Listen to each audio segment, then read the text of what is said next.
for doing this. We are cramming a great deal into a very short period of time, and so I'm going to be relentless about the time frame. And so we all have the agenda. We're going to stick to the agenda. I would recommend that before we do anything else, we do a quick round of introductions. And Frida, if you could start us off, please.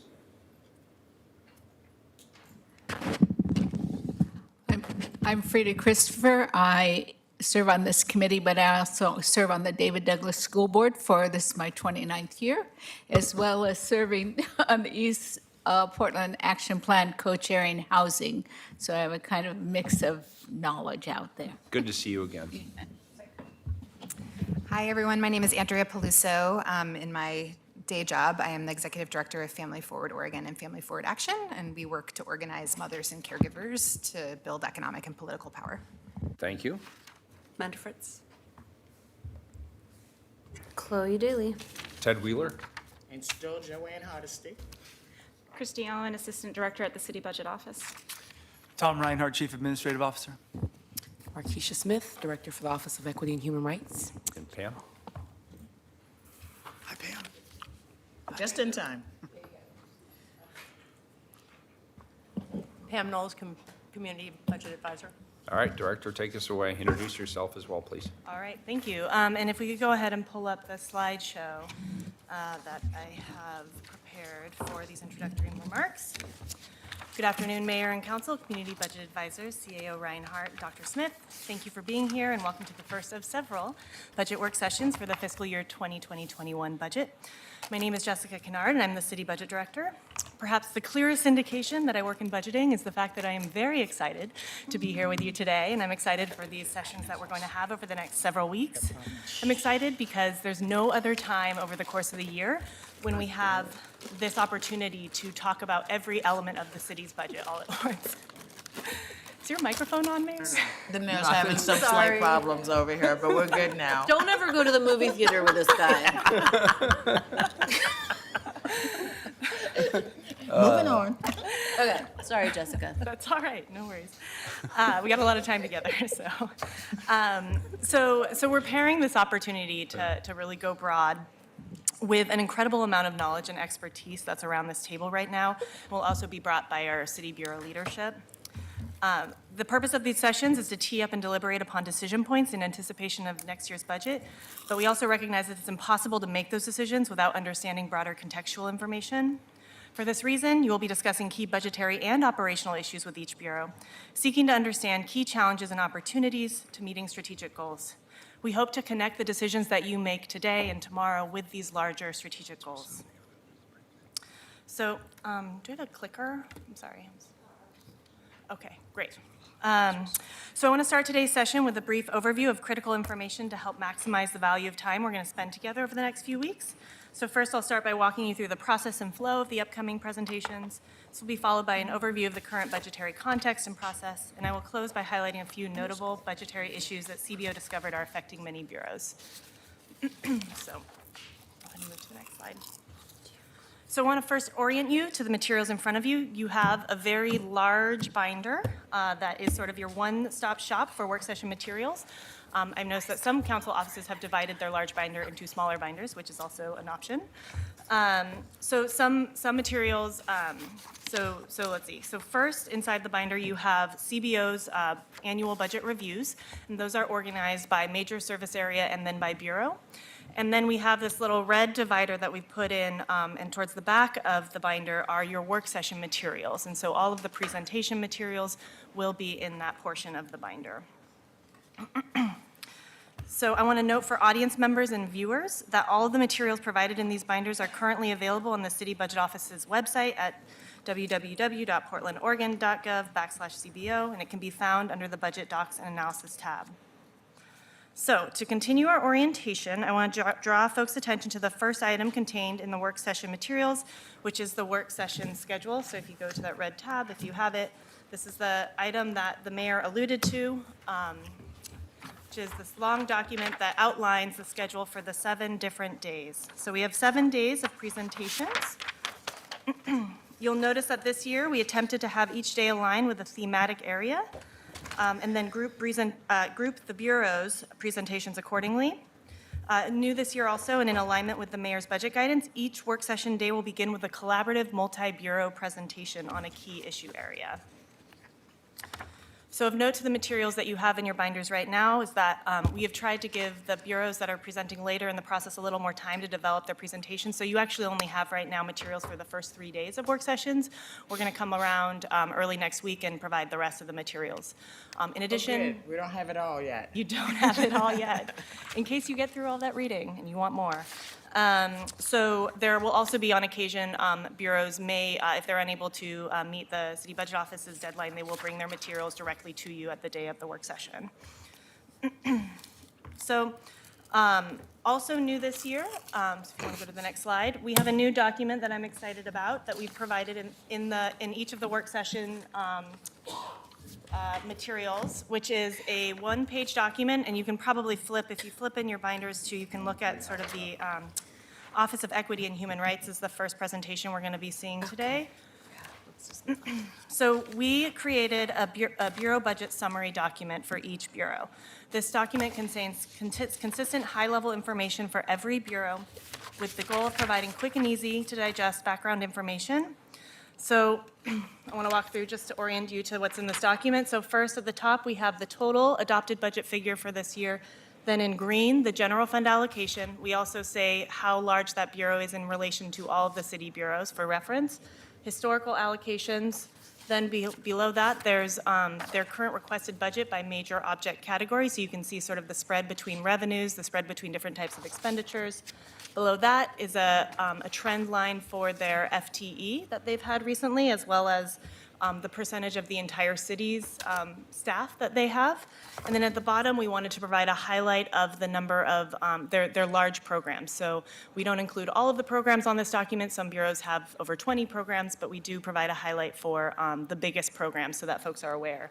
On the back, there is the key performance measures that that bureau has articulated, as well as some historical performance data for that bureau. Their anticipated annual target for next year for that performance indicator, and then also a strategic target. And as a reminder, the strategic target is sort of where they're trying to go over the long term. The annual target is where they think they can get in the next year. So thank you. This is invaluable, having that look back. Thank you. Great. Where did you say that was? These are in each section, so within the work session section in the back. So if you go to the red tab, the red tab divides the work session materials, divided by, it's going to be this, so for each bureau presentation. No, but I have it separately. I will start each bureau presentation by drawing your attention to this document for that bureau, and I will walk you through this document before the bureau gives their presentation. And I will probably start talking before they get settled to try to maximize time. If it becomes too disruptive, we can course correct, and we don't have to do it that way, but the idea is to be able to provide you this information, one, in a consistent way so you can digest it more easily, and then two, to minimize the amount of time that each bureau has to spend talking about this type of background information. So hopefully they're able to dive into more strategic issues. It's a great idea. Thank you. So for bureau presentations, each bureau has a time slot of between 15 and 60 minutes, depending on the bureau size and the complexity of the issues. They have been instructed to ensure their presentations take less than half of the time that they've been allotted to allow for sufficient time for questions and discussion. In the past, we found it works best for work session participants to just ask clarifying questions during the presentation and then hold those substantive questions and comments for after, so that we can be sure to get through the presentation and have the more robust discussion afterwards. For certain presentations, Dr. Smith or I may have prepared comments or feedback given the work that our offices have done in analyzing those bureaus' requested budgets. We won't have allotted time for each presentation, but if we do have something we'd like to say, we will indicate that by putting our name tent on its side like this, and we can be called upon by the mayor. Other members, so community budget advisors or CAO Reinhardt, you guys can adopt this practice as well if you're not sure when or how to jump in. So to flag that with your name tent. All right. So The mayor is the de facto facilitator, so he will sort of manage the conversation, but I am here to help however you see fit. I do have some time cards that I will be responsible for holding up when we approach the end of a presentation. I will hold up the 1-minute time card, and then the time's up that will signal that we need to close. Okay. Any questions on the materials or the process? Great. So let's dive into some of the material. So you have in your packet the CBO's executive summary for our annual reviews. Our reviews analyze and highlight the key budget and program performance issues that we believe council should consider during the budget process. This executive summary includes important contextual information, including a reminder of the mayor's budget guidance, an update to the forecast, an overview of general fund requests, a summary of our recommendations, and a brief analysis of key issues. So to provide context for your conversations today, I'm going to hit the highlights of that document. Again, this is also in your packets if you want to read it later or online for viewers. So the mayor released his budget guidance on October 3rd of this past year. The guidance focused on a desire to have bureaus work together to solve critical issues facing the city, most notably in 7 key priority areas.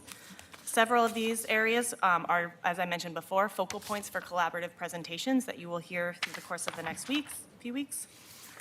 The mayor's guidance did not require any general fund reductions or constraints. However, public safety bureaus were directed to identify areas for enhanced collaboration and consolidation to better meet community service level demands and find cost efficiencies. Specifically, these bureaus were directed to collectively identify a 2% reduction in their general fund subsidy over the next 3 years. It's important to note that no reductions will be taking place in this budget cycle, but it's anticipated and it's the plan that over the next 2 years that reduction will be phased in. At the time of the mayor's guidance, we did not yet know the financial forecast, so the guidance allowed for bureaus to request general fund resources. However, bureaus that requested resources were also required to submit a 50% offset option that would help fund the request should council need additional resources or options. For rate-funded bureaus, mayor's guidance directed that bureaus stay within their previously forecasted rate increases, with the exception of the Water Bureau, which is accommodating cost updates to the water filtration plant. And the Water Bureau was directed to submit a requested budget that absorbed 25% of the additional cost increase associated with this project. So moving on to the updated general fund forecast. Our initial city general fund forecast anticipated $100,000 in ongoing and $10.8 million in one-time general fund resources. At the time of the forecast, city economist Josh Harwood noted that there was both some level of upside risk and downside risk. In the months since he conducted that initial forecast, revenues have continued to exceed even updated expectations and historical averages. As a result, Josh has updated the city forecast to include more revenue. Specifically, we now anticipate having $4.5 million in ongoing and $24 million in one-time resources. As a reminder, half of the one-time resource will go to the capital set-aside account to fund major maintenance and infrastructure projects per city financial policy. So I want to make sure I have this straight. Yep. Are you saying that even with the mayor's budget message, we have over $36.5 million in budget requests? Correct, yes. You're jumping ahead, yes. Oh, I'm sorry, did I jump ahead? My bad. That's all right. No, that's great. That was the next, you led me to the next item. I was going to pause and see if anybody had questions for Josh. He can come up and answer questions if anybody has them, but it looks like folks are ready to move on, so. Yes, absolutely, Pam. So just a current question about the budget, which would never have occurred to me 2 weeks ago, but are we looking at the effect of the coronavirus as we move forward?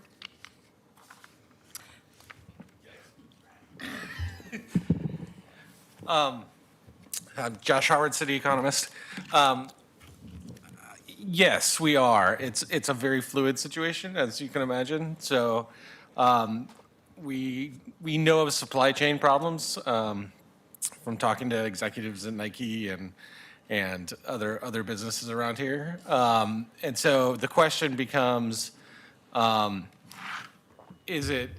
how temporary is it, right? So you're not going to go eat out 2 more times if you don't go eat out today, but you will buy a car a month or 2 later if you don't buy it today, if you need one. So it's the question we're trying to when we get around and discuss some of these things, the question we're trying to identify is how transitory it is and how long we can expect the impact to impact us.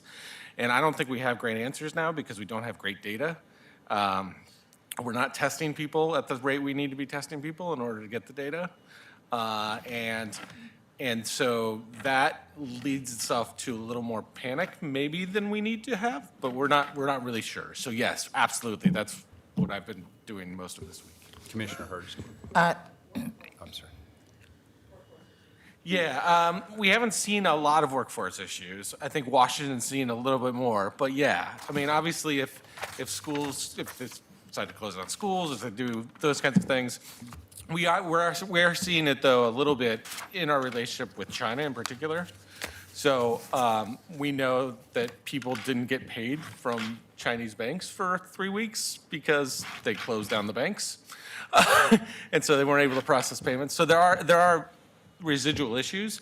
They are going to get paid, right? Like, so that's what we're trying to say when we talk about the transitory nature of it. I was just going to add that there are daily meetings, and the mayor and I have all the first responder bureaus, so we are ensuring that we are kept in the loop. And if there is a change in the current status, which is basically treated like you would treat a flu, wash your hands a lot. If you're sick, stay home. We do not want to add to unnecessary panic, because there's just a lot of things we just don't know yet. But be assured that we're meeting daily, and as new information comes in, we're sharing that information out publicly through all our media outlets. And I just conferred with Andrea Peluso. She and I work together on paid sick time, and if the school's closed, you can use paid sick time in order to take the time off. Similarly, you can use paid sick time if your child is sick. So my question is more a budgetary one. Are we looking at the budget with a thought of, if you look at China and see what happened in China and places closing down, I mean, I'm not trying to overly worry everybody, but I think that we need to think about it as a city and be prepared for the worst, and then won't it be wonderful when we don't have to deal with that? So as one of the collaborative presentations we had prepared, myself, the interim chief financial officer and the city attorney, a conversation on long-term liabilities. And I think it makes sense, given the conversation, to try to incorporate some suggested practices or steps that we could take now budgetarily to guard against some of the influx, of the fluctuations that might happen. So we can talk about that as part of that session. I can add just a little bit too.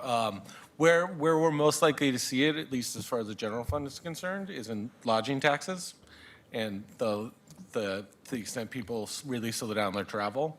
That's where we'll see it mostly. I know there is some concern in that industry right now about that, and we're already seeing sort of a flattening of traffic through the airport already before this. So that's I think where at least we're focusing most of our time, trying to figure out exactly what the potential impact could be. So I guess the short answer is no, not yet. All right, thanks. Thanks, Josh. Okay, so moving on to requested budgets, as Commissioner Hardesty mentioned, so we had a total of 44 requests for general fund resources from bureaus, totaling $36.5 million. I will note that only 18.2 million of those requests, about half, were for discretionary resources. Half of that was for capital set aside, which again is that set aside pool of resources. Also, for sake of comparison, it's helpful to know that last year, bureaus submitted 80 requests for a total of almost $145 million. So even though 36.5 sounds like a lot, it's significantly reduced from last year's requests. The largest general fund requests were, as I mentioned, $18.2 million in capital set-aside requests. And then there was a total of $10.3 million of requests from the Joint Office of Homeless Services, which includes $7.1 million to maintain current service levels with continued one-time general fund support. Beyond that, there were a series of requests that totaled around $1 million, which included $1.1 million for Office of Management and Finance's facilities-related work, $1.2 million to continue current services in the Revenue Division, $1.2 million to provide major maintenance for existing parks and also to operate and maintain new parks in the Parks Bureau, $1.1 million for different Bureau initiatives to address equitable community development and mitigate displacement in East Portland, and about $1 million in one-time requests for various special appropriations. So you have in your binders, so these CBO recommendations are listed in your executive summary, and then in your binders, or actually in your materials, right? So loose leaf materials with this presentation is what we refer to as our decision package tracker report. So it's as fun as it sounds. It is a report that comes straight out of our budget system, so it's just quantitative information, but it's a good one-stop shop to see what the requests are from different bureaus, how much, so it has like a column for general fund one-time, general fund ongoing, other requested resources, and then the second section shows you what CBO has recommended. So that's a good place to refer to when you're curious about requests and recommendations. Okay. So you'll hear more about all of these requests in the days to come as bureaus give their presentations. Additionally, CBO has analyzed each request and issued a recommendation which is contained in each bureau review. I thought it was worth noting also that we're in our second year of program offer budgeting, and bureaus collectively has submitted 281 program offers. So there's a lot of information out there for the avid and interested reader. Okay, moving on to CBO recommendations. So CBO provided analysis and recommendations for each of the 44 requests submitted. I thought it was important to note some of the criteria that we consider when we issue our recommendations. So we look at the proposal's impact on the city's financial sustainability. We look at available data and evidence that support the impact that the proposal will have. We look at the likelihood of improving equitable outcomes for underserved populations, the completeness of the proposal, the alignment with adopted city goals and/or mayoral priority areas, and we also look at the ability of other funding sources to support the proposal, among other criteria. So using this criteria and looking at the request in front of us, we recommended a total of all the $4.5 million of ongoing resources be allocated to specific packages, and we recommended $11.2 million in one-time discretionary general fund resources. In some cases, we did recommend reducing ongoing allocations on a one-time basis due to funds, in our perspective, not being needed next fiscal year. So it's notable that these requests leave an unallocated balance of one-time discretionary funds. And so CBO under-recommended this year. And specifically, there were a few areas where we felt like packages were good ideas, policy ideas, and we wanted to make sure that council weighed in on their priorities specifically in those issue areas. What's the total? I'm sorry? What's the total unallocated? 2.4 million. Okay. I'm assuming that the money that you're recommending that we set aside for labor negotiations was an estimation, because we are far from Yes. completing that task. And so what would you recommend if we realize that the labor costs are going to be more than what has been anticipated? How would we address that? Yeah, so timing is always a challenge with labor contracts. It depends on when the final contract is ratified. If final contracts that are in negotiation right now aren't ratified until next fiscal year, the next opportunity to modify the budget would be during the fall bump. What we would look to do is make any retroactive or current year payments with one-time resources and adjust the subsequent year's budget to reflect the ongoing needs. Commissioner, I just wanted to add, we are meeting regularly, Budget Office, Labor Relations, my team, to make sure that that sequencing and timeline is well understood and that budget experts can ask all the questions that need to be asked. It hasn't been a strength in the organization the last few years, and we're trying to get better at that. But we are keenly aware that the timing is difficult, and we're trying to estimate as clearly as we can. I appreciate that. I guess my concern is that there are costs associated with labor that has absolutely nothing to do with the labor negotiations based on changes in human resources and practices, vacation, et cetera, that will increase the cost regardless of what happens in the labor negotiations. And so if we know what the costs we already have, it would be really helpful for you to be very clear about that because I don't want people to have sticker shock when they realize that what will be added is not like really all new. Some were mandated either by state law or changes in city policy. And so if we could clearly see that you know what word I'm trying to use, laid out, it would help us as we move forward, as we're going to be making really hard decisions. Because I think that it's misleading when we think that's the labor pot, because some things we have no control over. Absolutely. I appreciate that comment, Commissioner, and we will be talking a little bit more about that also during our long-term liabilities conversation. There's a specific area that we're focusing on around personnel cost mandates. Thank you. The next slide talks a little bit at a high level about our ongoing general fund recommendations.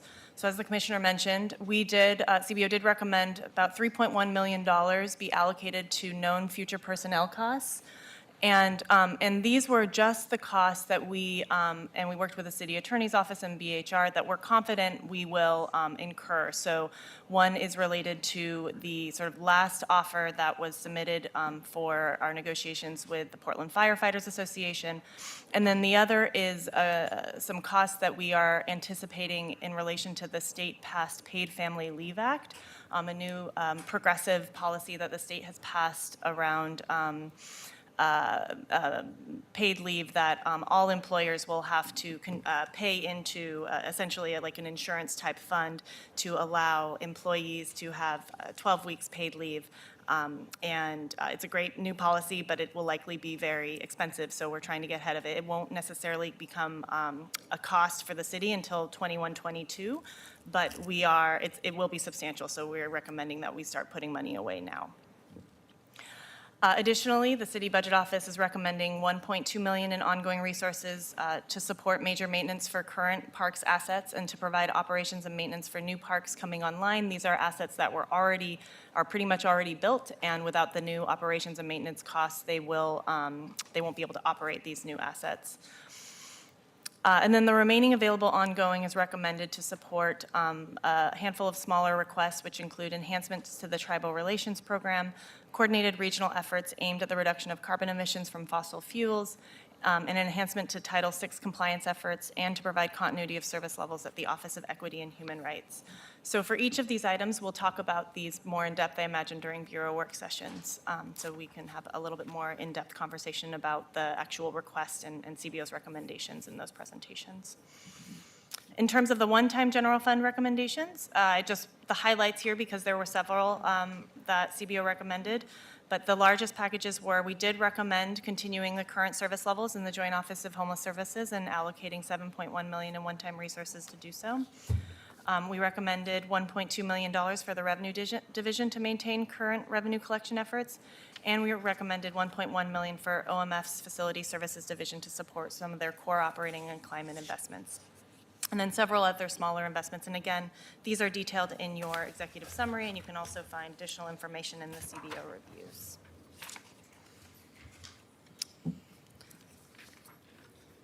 CBO also analyzed and issued recommendations on each of the capital set-aside proposals. The capital set-aside balance this year totals $17.5 million. This includes $5.5 million that we actually deposited last year during the fall bump and we saved for this process.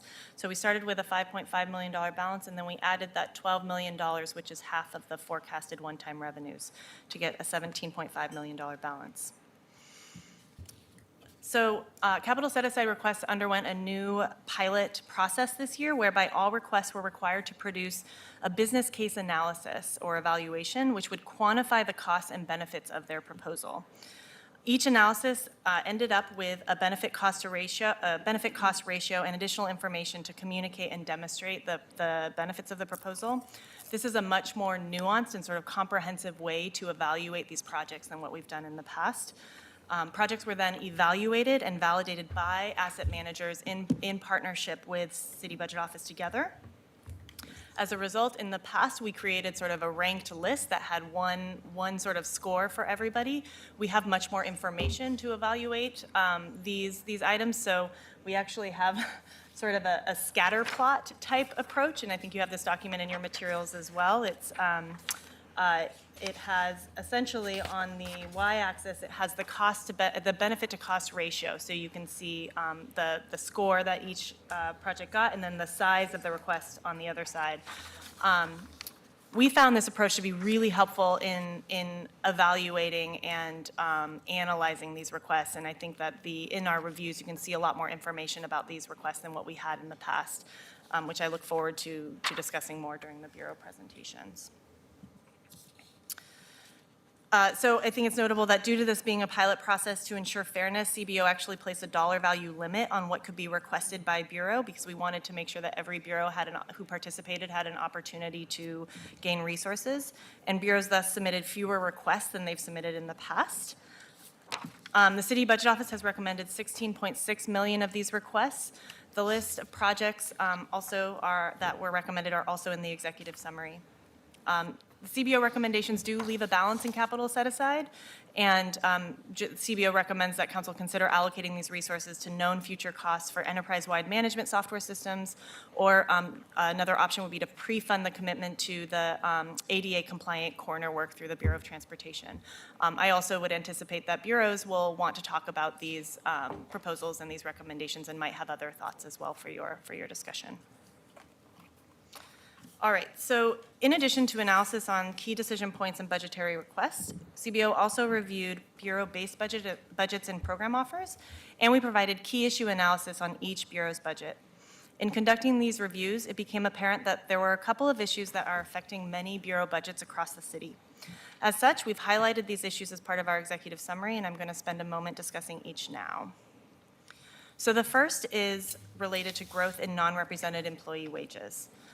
I want to be clear that we're approaching this issue purely from a lens of budgetary and financial control. We want to highlight risks to Bureau financial stability and highlight recent trends in the data for council, but we do not seek to infer any sort of value statement about this nor any employee group through our analysis. As you know, we recently experienced the confluence of two key changes that have led to significant wage increases. First was the adoption of a new classification and compensation structure for non-represented employees. The new structure included wider compensation bands and consolidated classifications. CBO initially estimated that the potential first-year impact of these wider compensation bands was around $3.3 million. This was due to a number of employees that were formerly at the top of the classification range that would be newly eligible to receive wage increases. However, at that time, bureaus were presumed to be able to manage wages internally within their larger budgets to be able to control for some of these costs. Then, subsequently to the implementation of those new ranges, the pay equity law has been implemented, and bureaus have significantly reduced ability to set their employee wages, which has triggered sort of this cost exposure risk that was generated by these larger compensation bands. So in addition to this risk, the initial citywide impact for pay equity adjustments was approximately $3.7 million. The council did approve general fund resources to fund for the pay equity increases associated with general fund-backed employees, but it's important to note that non-general fund bureaus have had to absorb this cost, which has led to various issues across the city. So there's a chart that we provide in the executive summary, and that's on the screen now, that shows that the median non-represented annual wage has grown from $88,000 to over $100,000 over the past 4.5 years, with the most notable spike occurring between December 2018 and December 2019, when these two factors came into play. Specifically, also between sort of that time period in 2018 and 2019, total employer costs for non-represented employees, including benefits, have increased 12%, with only a slight increase in total staffing levels.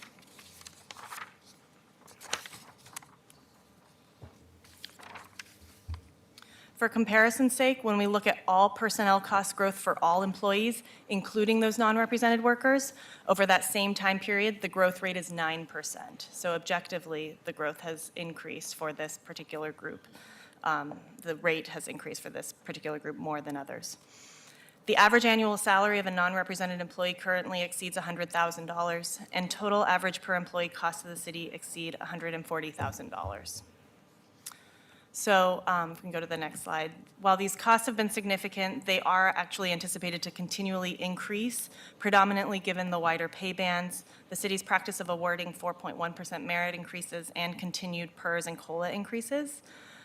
So this chart is meant to show sort of the maximum potential costs that could occur given the size of our compensation bands and our previous merit pay practices, which would potentially result in $51 million of citywide costs and $19 million in general fund costs over the next 6 years.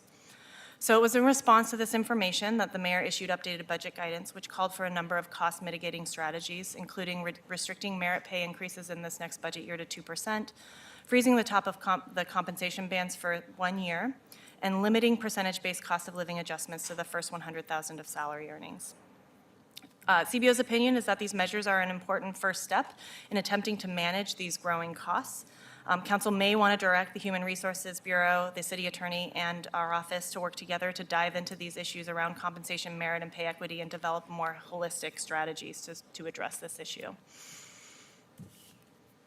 So I'm going to move on to the facility cost pressures unless there's any questions or comments from that issue area. Just a question on the 4.1% merit increases, on how it's handled. I know when we did it in private sector, that group in that department, or let's say that organization, that manager had a total of 4.1% of his total personnel budget to allocate, but some would get less and some would get more depending on their performance. Is that how it's being handled?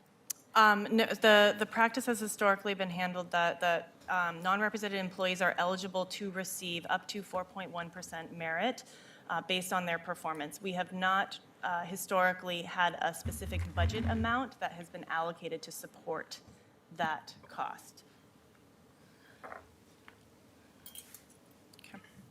Okay, so I'll jump to the next issue, which is the one other issue that notably impacts several bureaus' requested budgets, and that was a significant, increases in facilities or our rent costs. So across the city, bureaus are now paying $13.8 million more for office space than they were last year. This equates to an increase of about 40%. Of this total impact, it's about $11.2 million. About $11.2 million is attributable to debt service costs allocated via new blended rate approved by council in 2015 through the Office of Management and Finance. So the purpose of the blended rate as proposed was to eliminate variations across bureaus for office space, and an outcome of this policy decision was that substantial debt service payments for these major facilities projects were spread across more payers. OMF has been modeling these cost increases and sharing information with payers for several years. However, nonetheless, these increases have still put pressure on several bureaus' budgets.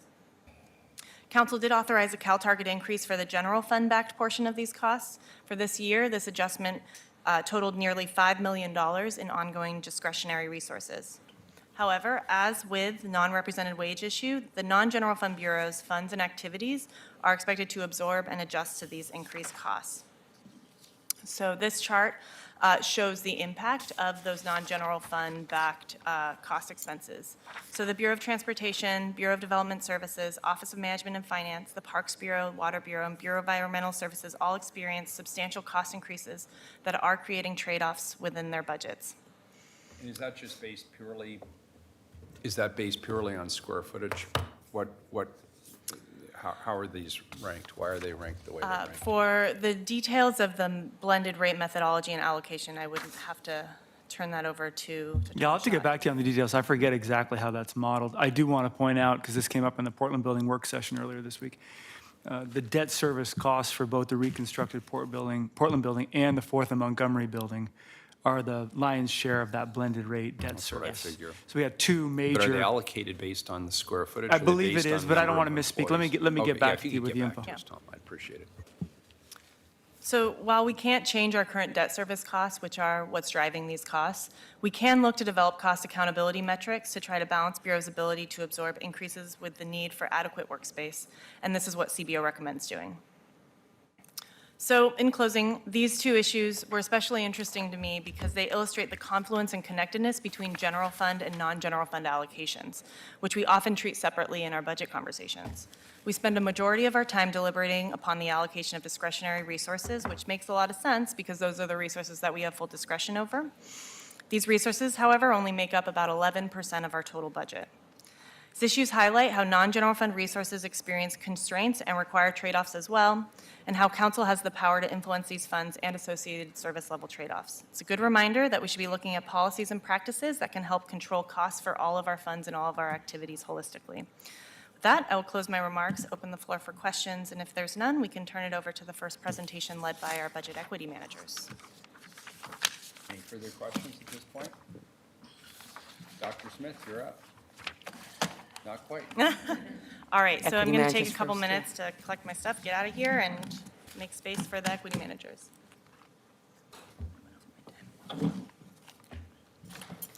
Mayor, I'm sure we're going to have an opportunity as we move further into the budget to really talk about how this increased overhead costs, both for technology, which isn't great, as well as for facilities. We can't continue to do it the way we're doing it, so I hope sometime we can start setting a path for what does the future look like, because we will never have enough general fund dollars to cover all the needs of general fund. And I just want to just do it once again and just remind us that we need a different system, because the system we have is failing us miserably. Very good. Yeah, I'd look forward to that. Tom, that was a hint for you. Commissioner, you've been consistent on that, and I we'll be ready have. for that discussion. And we're going to have that conversation this budget cycle? I think it'll come up numerous times in different presentations. I would suggest, and I was going to speak with your staff about this, that we should figure out a way that we actually have the full conversation outside of individual decisions. Yes. And I'm open to how we do that. I look forward to that. But Thank I'm you. not exactly clear yet, so let's talk about it. All right.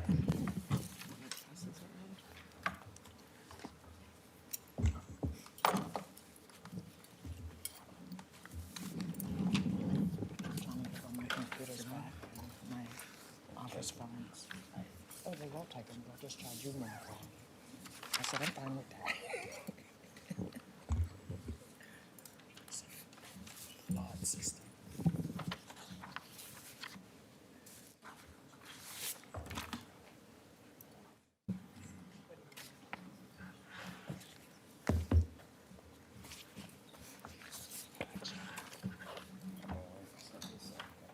Thank you.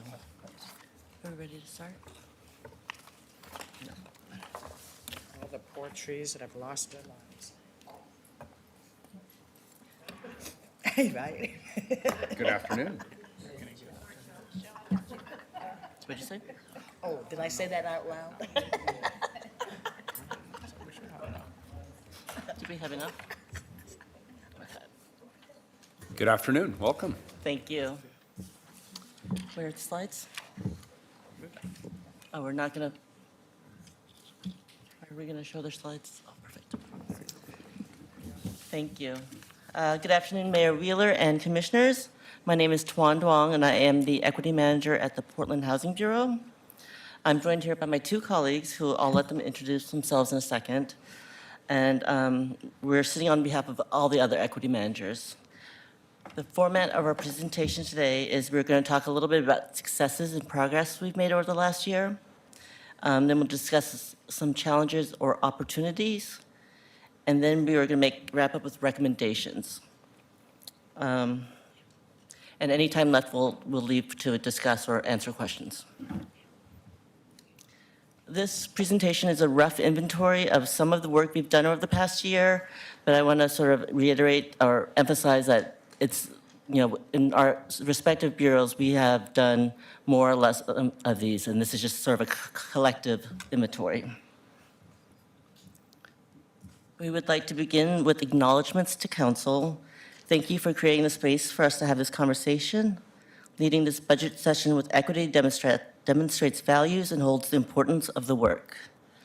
We also want to thank you and staff from your offices for attending the results-based accountability training, which we think has really empowered and sort of set up, given us tools to do our work throughout the city.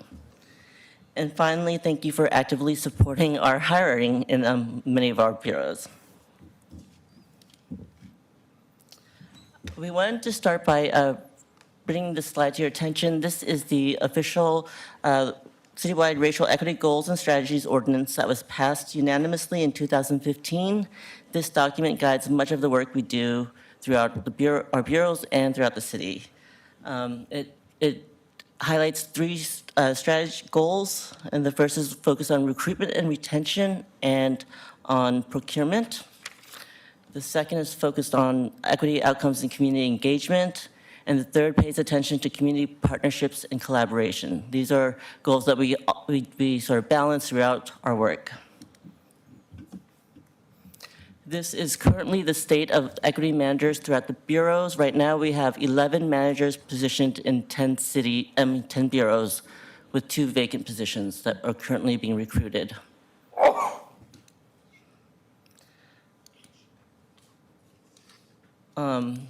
So as far as progress goes, we think it is progress that we have 11 equity managers currently. That roughly represents about 1/3 of the city bureaus. Most of us consider ourselves part of the second wave of equity managers and know that whatever success we achieve is only possible because of sort of the achievements and the scaffolding that equity champions and equity practitioners and the first wave of equity managers created. Another success for many of us was the mayor's budget guidance around directing us to be more collaborative across bureaus. That has really created opportunity for us to break down some of the silos and really be a part of conversations that really promote sustainable policies and practices around equity. And finally, we think, I'm sorry, I can't see a thing up there. I should have worn my glasses today. Results-based accountability. Many of us sat through the year-round training, and it's created a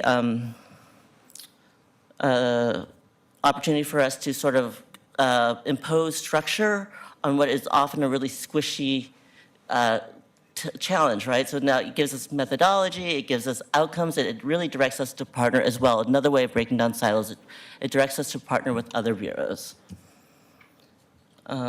And finally, we are also working towards creating a set of standardized city metrics to report equity objectives in our work with BPS and the Smart City Initiative, and the equity data governance. I'm going to hand it over now. Good afternoon. My name is Eric Pacheco. I'm the equity manager at the Portland Water Bureau. As my colleague Tuan mentioned, we represent 11 different bureaus, and so we thought it would be good to share with you some of the successes that we're having, but also some of the challenges and barriers, and provide some recommendations. Some of the successes are applied to all of us, but some are more unique to different bureaus. First, we wanted to highlight how we've increased a lot of our training and development, capacity development for bureau leadership and partners and equity practitioners, recognizing that equity is not just something that we can do on our own. In most bureaus, we are just one-person programs, and that's really challenging. In the Water Bureau, we have 600 personnel and 1 equity manager. And so training and developing the capacities of our bureau leadership is really important so that they can embed the equity in their work. Next is we're providing resources to community partners on building their capacities and also building better relationships with them, recognizing that we are in service to the communities. A lot of our equity work has focused internally, but we also have to recognize that it behooves unto us to create opportunities for historically underserved and underrepresented communities so that they can have their voice be heard in decision-making throughout all of our bureaus, because it affects them ultimately and their well-being. Third is that back in 2016, all the bureaus were directed to develop racial equity plans, and that was a good first initiative at implementing the citywide goals and strategies.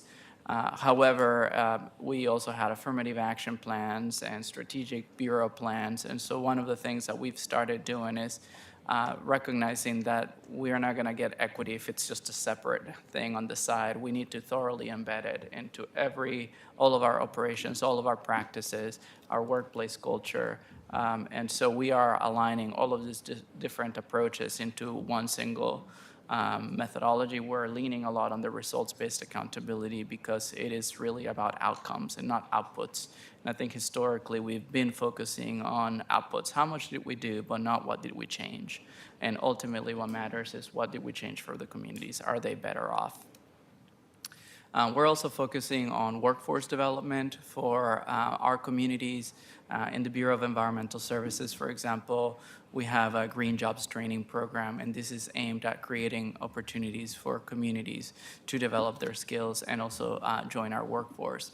As you probably know, people of color, women, and people with disabilities and veterans are underrepresented within our workforce, and we believe that it is really important that we have a workforce that represents the entirety of the community and that their values and perspectives are here and represented as part of decision making. We're also supporting internal and external equity committees. All of our bureaus have internal equity committees, and that they serve as advocates for their work, but this also creates an opportunity for us to broaden the pool of participants that are working on equity within our bureaus, as well as creating bodies that allow project managers, supervisors, and others to bring their initiatives for them to provide their inputs, values, and perspectives. And in the case of police, we also have an external equity committee, and this is a body of community members that are providing advice to how we should be functioning and how we liaise with communities. We're also working towards creating a culture of accountability and responsibility. Ultimately, we're only able to move the needle if people in leadership positions and people that wield the power are willing to share it and are willing to change historical practices. Whether they were done intentionally or unintentionally, it doesn't matter as long as it's not causing the necessary outcomes for the people that have been historically underserved and that their well-being is not better off. We're never going to change it. So we need to increase accountability, and we're working with the Bureau of Human Resources and the Office of Equity on creating performance evaluations for all employees so that equity is embedded into everyone's job descriptions, into everyone's performance evaluations, so that we are creating, one, an inclusive workplace environment, but two, so that there is an accountability to the community.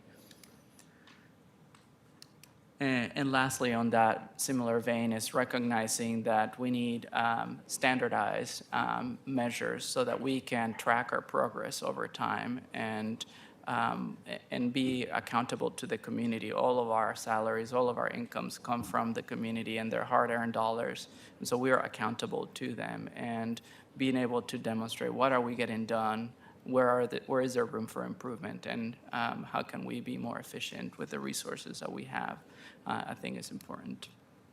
Now on to some of the challenges that we have, and I'll start with the very last point, which is also a success, but it continues to be a challenge, in which we, as a group of equity managers in 11 different bureaus, are tasked with implementing a very broad set of goals that are, as my colleague Tuan mentioned, is recruitment, retention, procurement, community engagement, partnerships, and it is a lot of work for any one of us. We're constantly being pulled in many different directions, and what makes our work challenging is that even though we created citywide goals and strategies, we don't have standardized measures by which we track our progress over time, and we're working on building those, but there hasn't been resources for this centralized service bureaus to provide that support for us. So we're all getting pulled by our different bureaus in different directions, and equity is not something that can be achieved bureau by bureau or government by government. It needs to be achieved comprehensively. And so Thank you.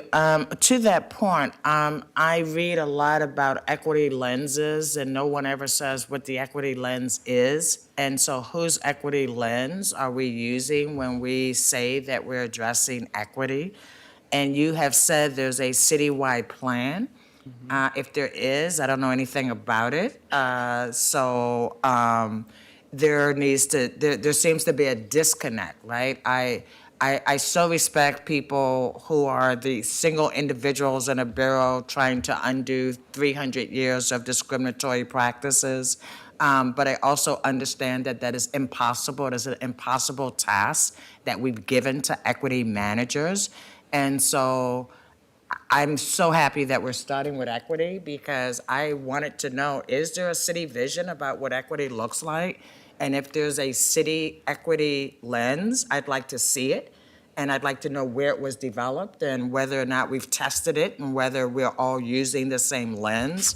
I think the city, I'll say this again, I think the city is really good at incorporating language and less good at actually changing outcomes. And so I am so grateful that we're starting with this grounding because I've had these questions ever since I've been here and have never once gotten a really good answer to those questions. So I don't expect you to have an answer, but if you do, if you know where the equity lens is that everybody uses and talks about, please point me to it.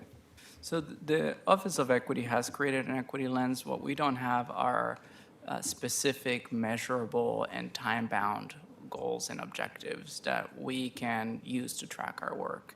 And I think that's the challenge, quite frankly. I think. And that is one of our challenges. Yeah, everybody writes that they have this equity lens, but no one actually shows us what it is and how they're making decisions based on equity, right? So thank you. That's right. And I'll add really quickly if I can before they continue on. So the citywide racial equity goals and strategies were really developed as a foundation for bureau-specific racial equity plans.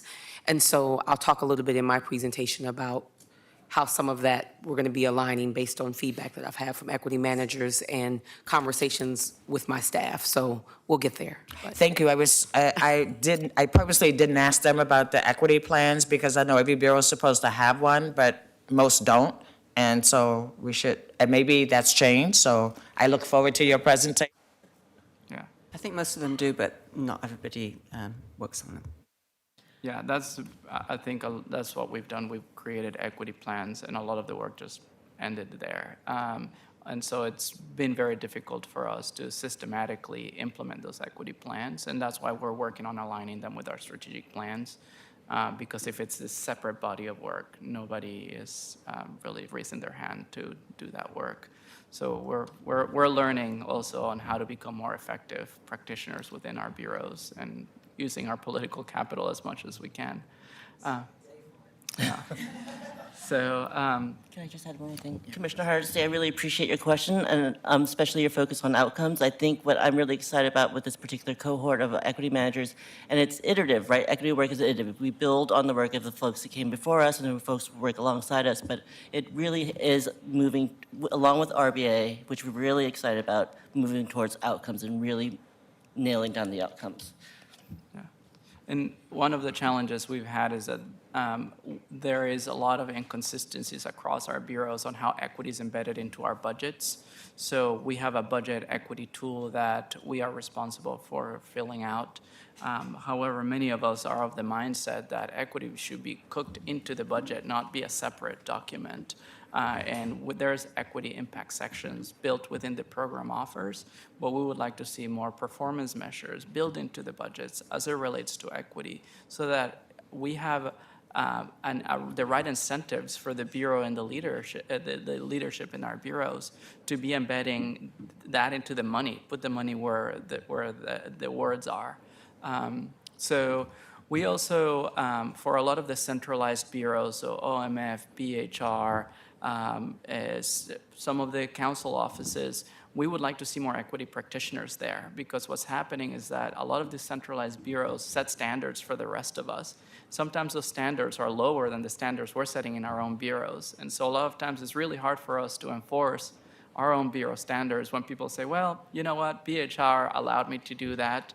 So it doesn't really empower us to really set a high bar for our bureaus. And so we would like to see a lot of these central services bureaus to have more equity practitioners and managers so that their practices, policies, guidelines, standards are reflective of where we're trying to move as a city. So I absolutely agree with what you just said. I find it a little disingenuous when equity is kind of an add-on, right? because we're either committed to it, and if we're committed to it, it's part of the whole budget, it's not an add-on. And so I really appreciate you being brave enough to actually say that in this room in front of us.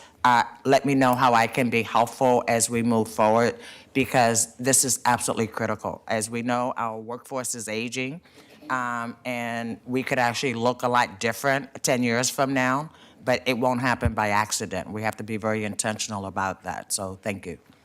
And Tom Reinhardt told me he had to go take a coronavirus call, but he and I have had discussions about the lack of an equity manager in the Office of Management and Finance. I've also had discussions with Kathy Bless, and she's aware of the issues, and is also working on some of these other ones, like the inconsistent role of the equity managers.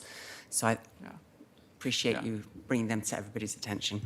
Yeah, and just wanted to wrap up because we also want to provide some recommendations. We don't want to sound like just a bunch of complainers. We think we want to be constructive. But we also believe that we would like to see the city move more towards a performance-driven culture of accountability. Equity ultimately is only going to work if we have performance and we can hold each other accountable. And it's really difficult for us if we're not tracking our progress in how we're performing in general. It's much more difficult for me to go to our leadership and say, hey, we need to do this because our data is showing this or that. And so we're working towards being more data informed in our practices, and we're doing our very best to work with Smart City PDX, with the Office of Equity, to set those standards. But the more we can set a common vision and all work in the same direction and have that performance-driven culture, it would be wind behind our sails. Thank you. Good afternoon, Mayor Wheeler, Commissioner, and guest. My name is Marlon Marion, and I'm the Equity and Inclusion Manager for the Portland Police Bureau. To close out our presentation, we want to leave you with some recommendations as you consider the budget offers that will come before you in the coming weeks. These recommendations are centered around two themes: capacity and accountability. Yes, I'm sorry.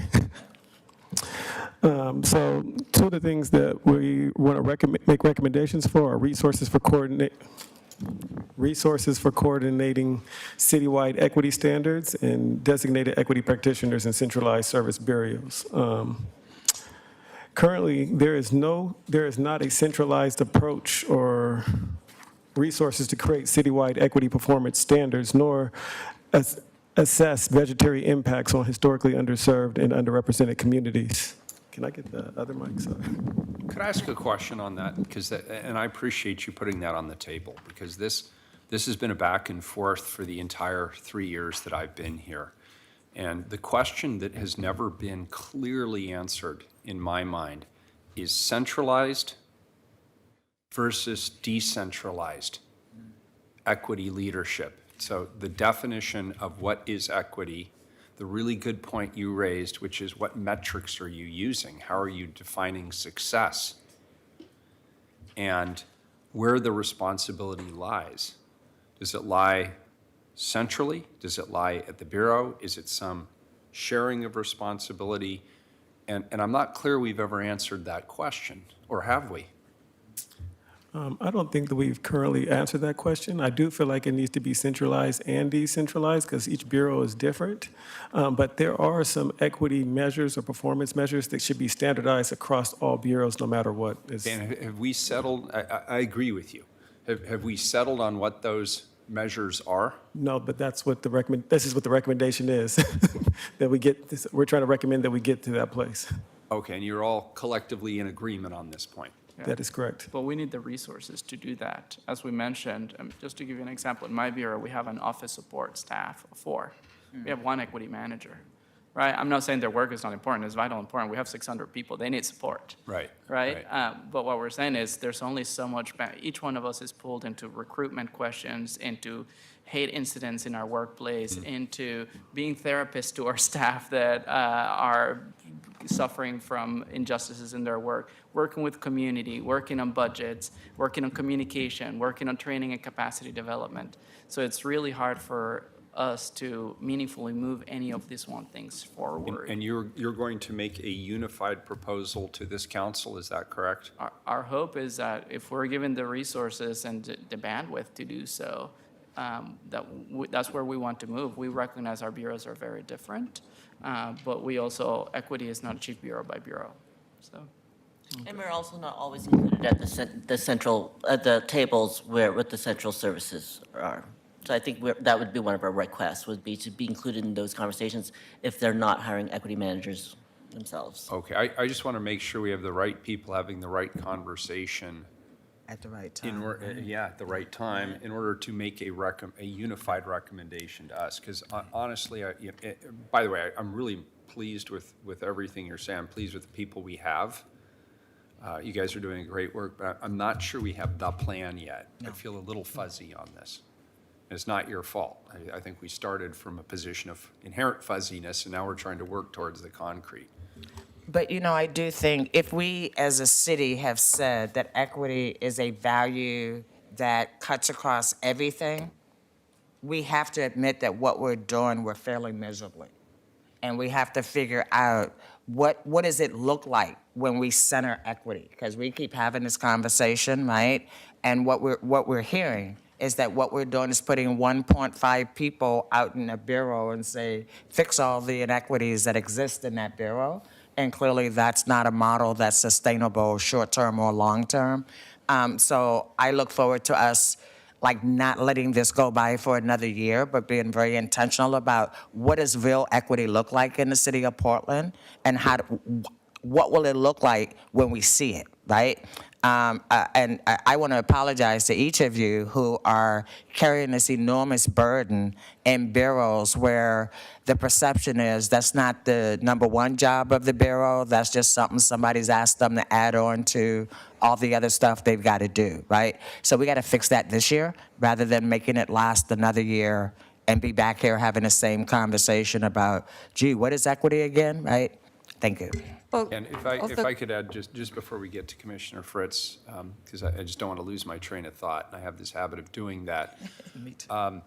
For me, it's not just a question of you creating equity in our bureaus. From my perspective, that is not the right approach. That's just my opinion. My opinion is, how do you help guide us to institutionalize equity throughout everything we do in the bureau, regardless of who's doing the work? And I'm really impressed with, I'm sort of a data head myself. Without knowing what we are measuring, it's hard to come to a conclusion about where we are successful and where we are not successful. So I sort of like to pick it from the other side and start where you finished, which is what is success? What does it even look like? And how do we measure it? If we can't define those things, there is no plan. It doesn't matter what the plan is, because we don't know where it's supposed to land or how to measure it. And who's holding people accountable for it? Yeah, yeah, so Commissioner Fritz. Well, I think ultimately the council does. I mean, each of us is in charge of at least one bureau that has an equity manager. So if we're not meeting with that equity manager on at least a monthly basis, if we're not asking, on a quarterly basis, what progress have we made on the ADA transition plans, if it's the only time that we talk about it is in budget sessions, then that's on us. And so, and then I found that when I've asked my directors, whenever we hire directors now, equity is always a central question in making that decision. So, but then if we don't ask our directors, what progress have you made in hiring, in promotion, in retention? And when you ask that question on a regular basis, you tend to get more progress. Yeah, that's a really good point. That's a great point, Commissioner. And I have some bureaus that have a long way to go, and I have some bureaus that just shine in that. And we do have that conversation on a regular basis. But I think it's challenging for the equity staff if their leadership changes, if there are other priorities that take center stage, and especially since we don't have a citywide standard on what it looks like.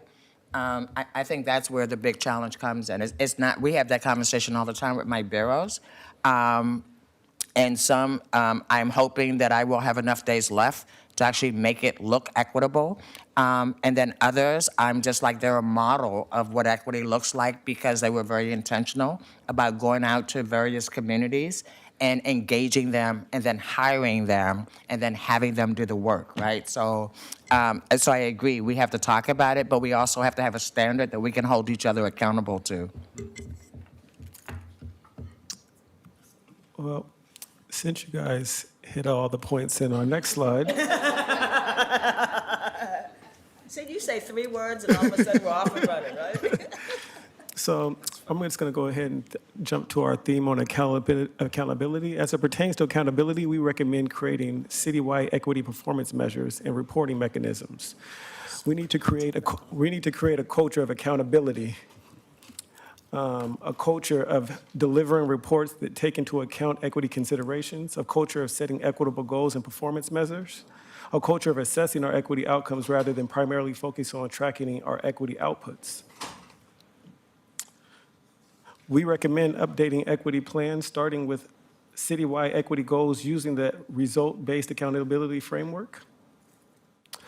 Although the budget program offers make efforts to capture equity impacts, we recommend that the budget equity tool be integrated into the program offers with more equity-specific budget performance measures.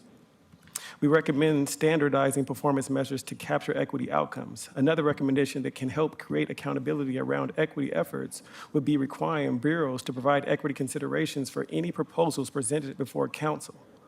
Lastly, because we currently do not have any citywide equity reports, standardized performance measures to capture equity outcomes, or the ability to identify our collective impact, we recommend that city and bureau produce annual progress reports to benchmark performance against citywide goals.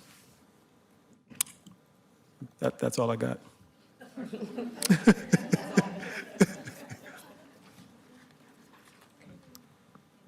think now it's just discussion questions you may have. Okay, I have a few. I'm from East Portland. We have the most diverse, ethnically diverse community in all of Portland. In our school district alone, there's 70 languages spoken, so it's quite diverse.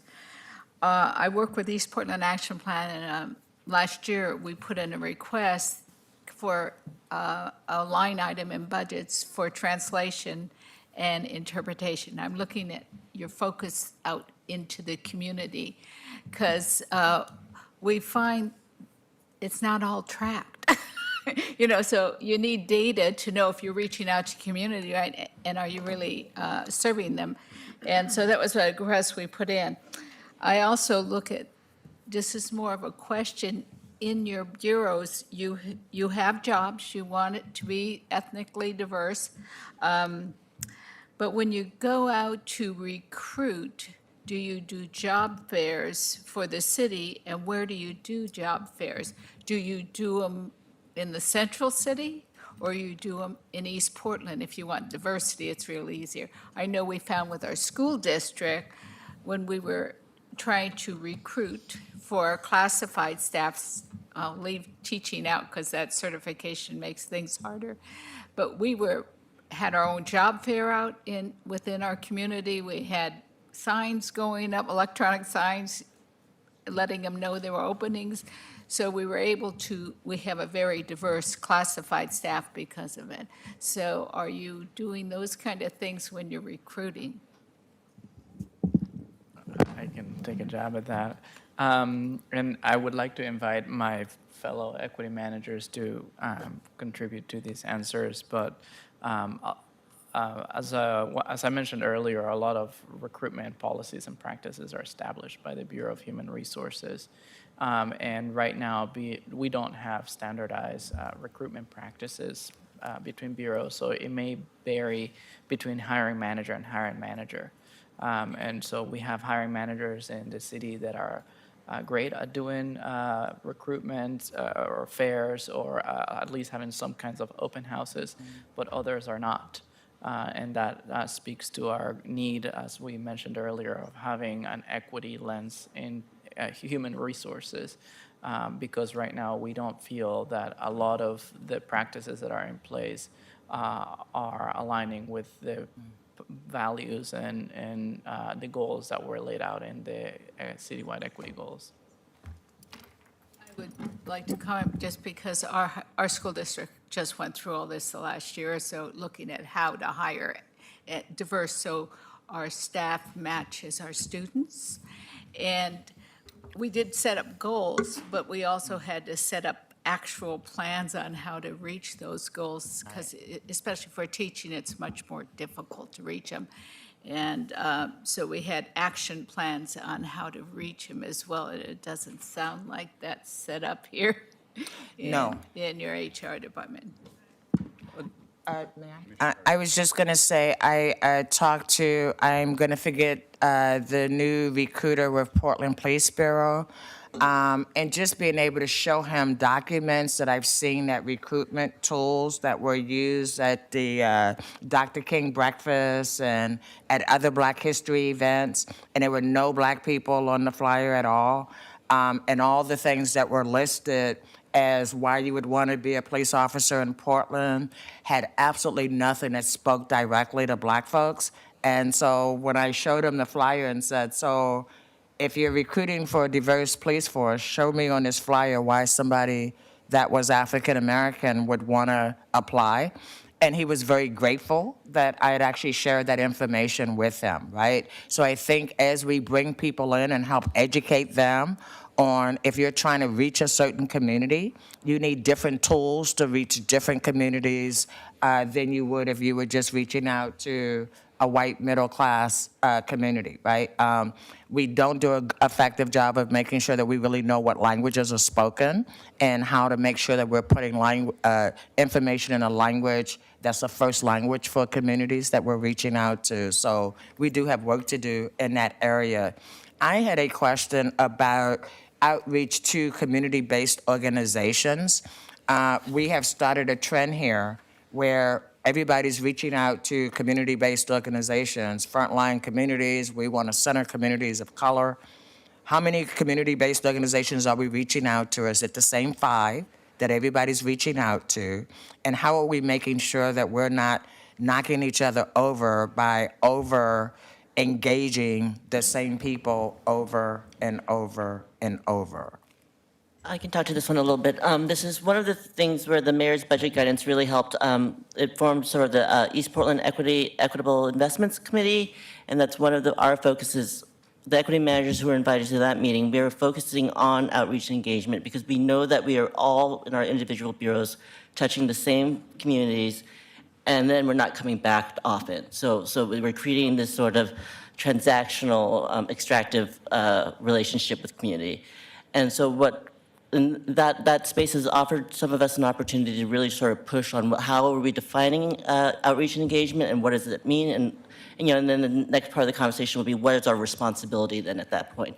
But really trying to create these sort of break these silos so that we can sort of be in conversation about where are you going? If you're going to be there, why can't we be planful and have us all there at the same time?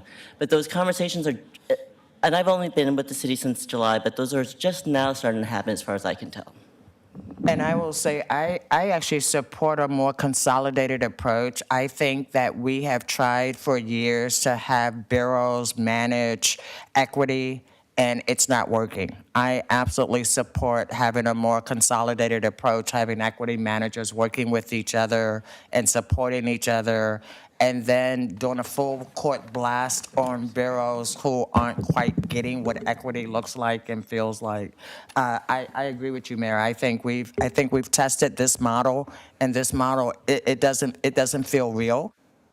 Like it's a very surface kind of relationship, and we've got to get deeper, quicker. Hi. Good afternoon. My name is Irene Marion. I'm the equity manager with the Portland Bureau of Transportation. I wanted to also just offer another example of the community partnerships piece or how we're trying to solve for that. So as you mentioned, it's often that we are reaching out to the same set of organizations, relying on them to, with our bureau, we're a Bureau of 1,000. At any given time, we might have 200 capital projects in the pipeline, plus planning projects, plus parking strategies, plus all these other things, and going to the same groups. So we're actually testing a procurement model to help to solve for that, so we can, as a bureau, manage those relationships.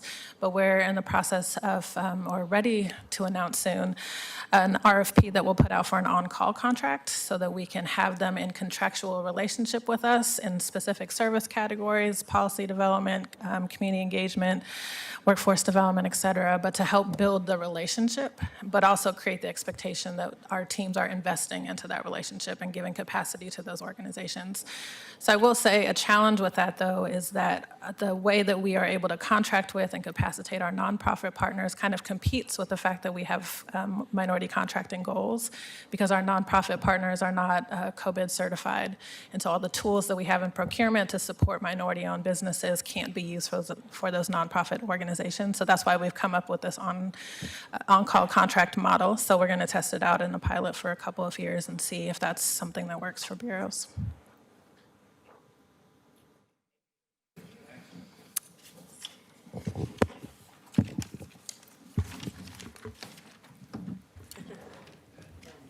Now, Dr. Smith.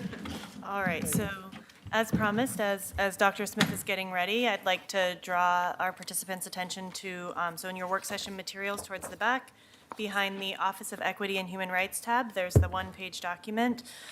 So the Office of Equity and Human Rights total budget was approximately $2.1 million. They're the 24th largest of 28. Their general fund budget, so there was 100% funded by general fund, so the same number for general fund allocation. And they have the 19th largest out of 26 general fund allocation. You can see their historical change in resources there. I would just draw your attention to their total staffing levels. They have just over 14 FTE, and they have 10 total program offers. And those are sort of the high points, and you can peruse. They have 3 key performance. They call them program offers. If they call them program offers, which is ridiculous, it's things that they do, or main program areas. Okay, Dr. Smith, whenever you're Okay, ready. can you hear me okay? Yes. Okay, so I don't do anything before giving thanks first, so I'm going to do that, and then I'll jump into it. So I'll get back on script, Jeff, I promise. So good afternoon, Mayor, Commissioners, Community Budget Advisors, Christy, Jessica, and Jane Marie, and Tom, you're not there, but thank you, too.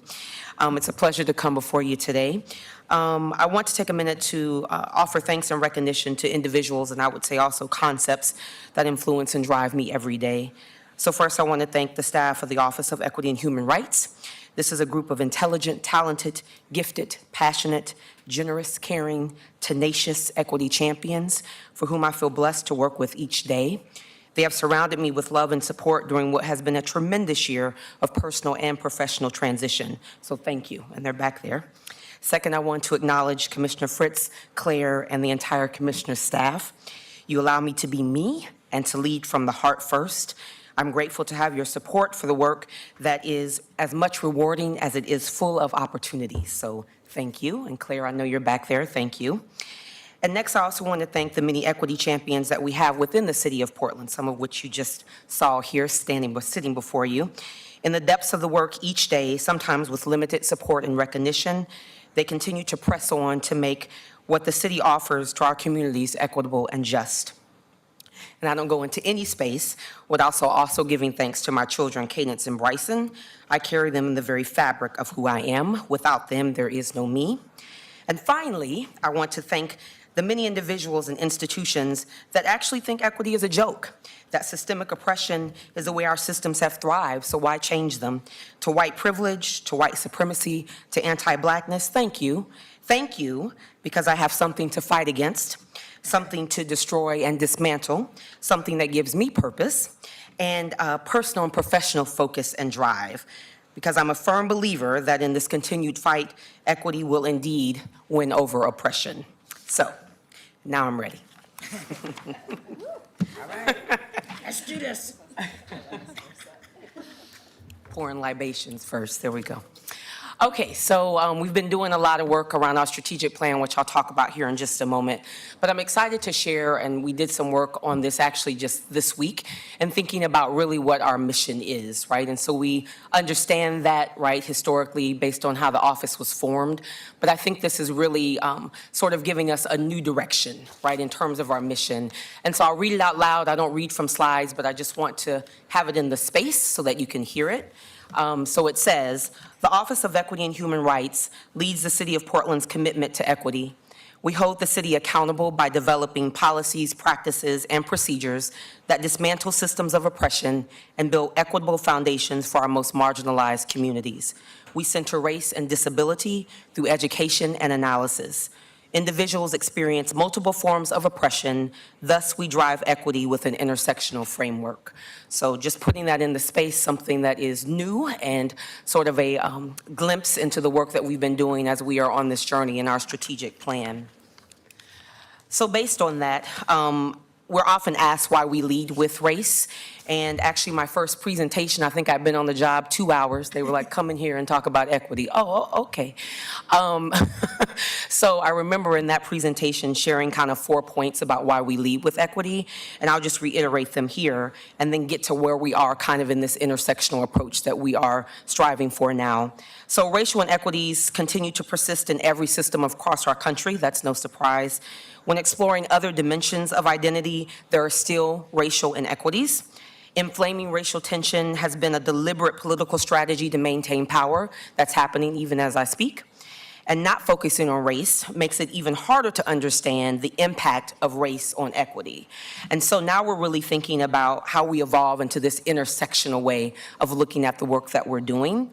So disability and race both have important impacts on well-being, and though the relationship between the two factors has not been thoroughly explored, indications are that the relationship between the two has a significant influence on people's lives.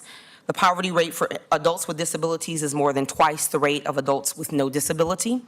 And further, according to the National Disability Institute, Black Americans are not only more likely to have a disability, but the impact of that disability on their lives may be greater than it is on their white counterparts.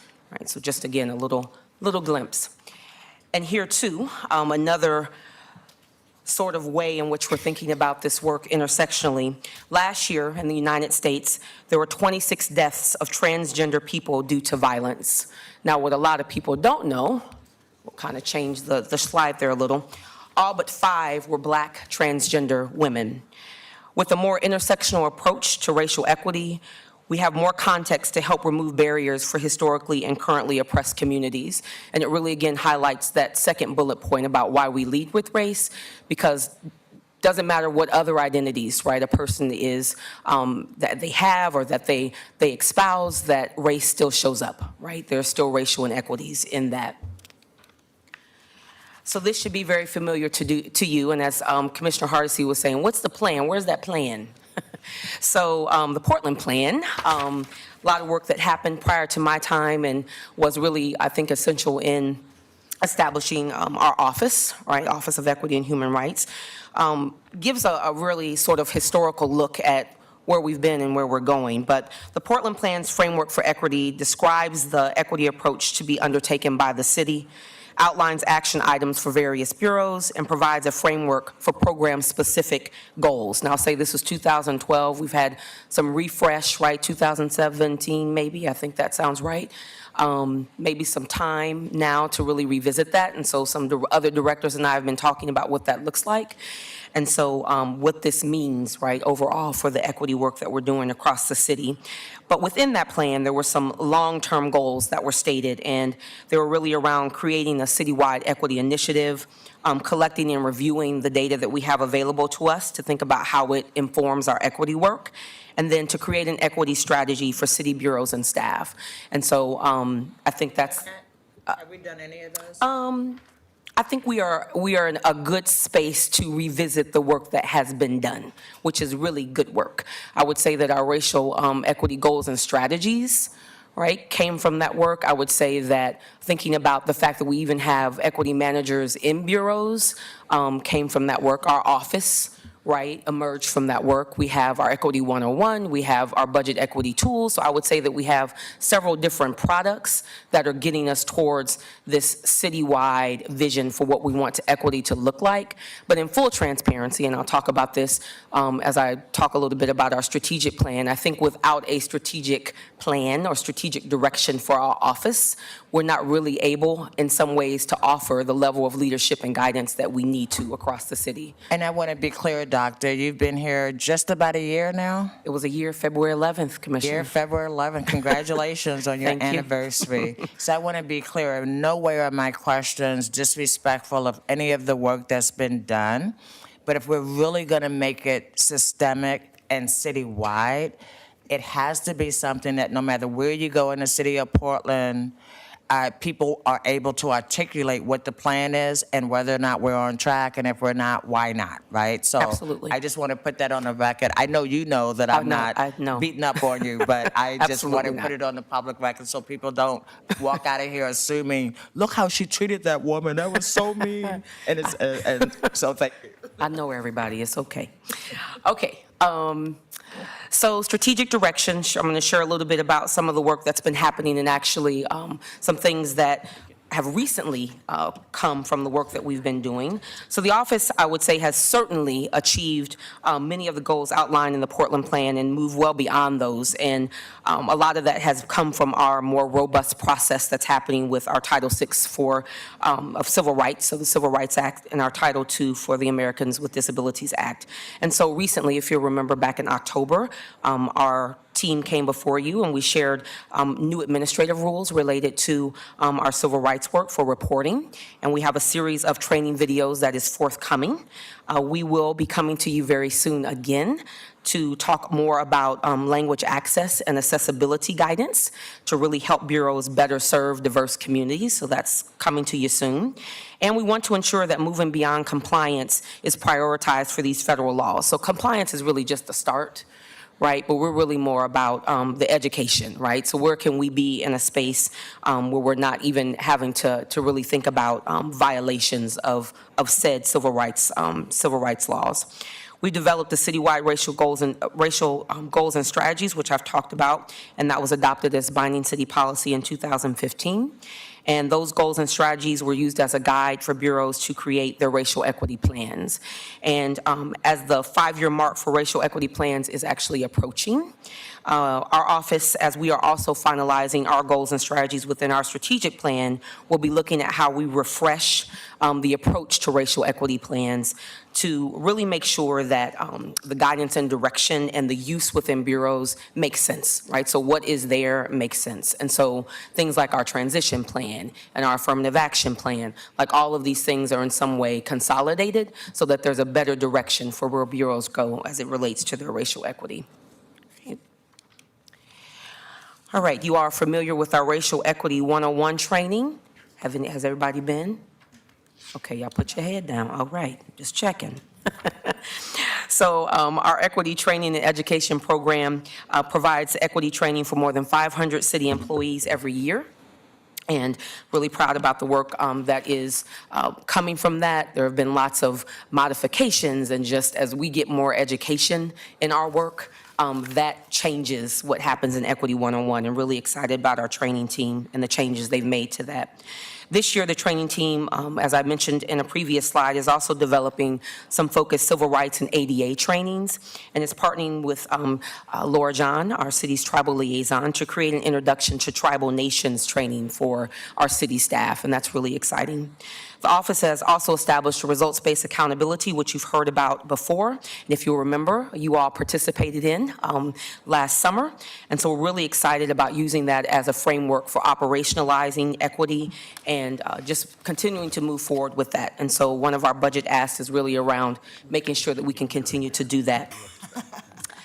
Okay, so just kind of an idea a little bit more about what we do. as an office. Our office continues to provide high-level equity consulting to citywide initiatives, work on the Smart City PDX. We have our Portland Commission on Community Engaged Policing.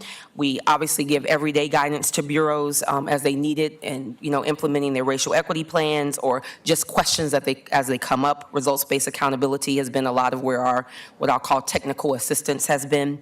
And of course, we also are providing consultation around civil rights, Title VI and ADA Title II issues. For the fiscal year 2020-21, our office partnered with the City Budget Office, thank you so much, to really integrate the budget equity assessment tool into, what's the name of the system, ladies?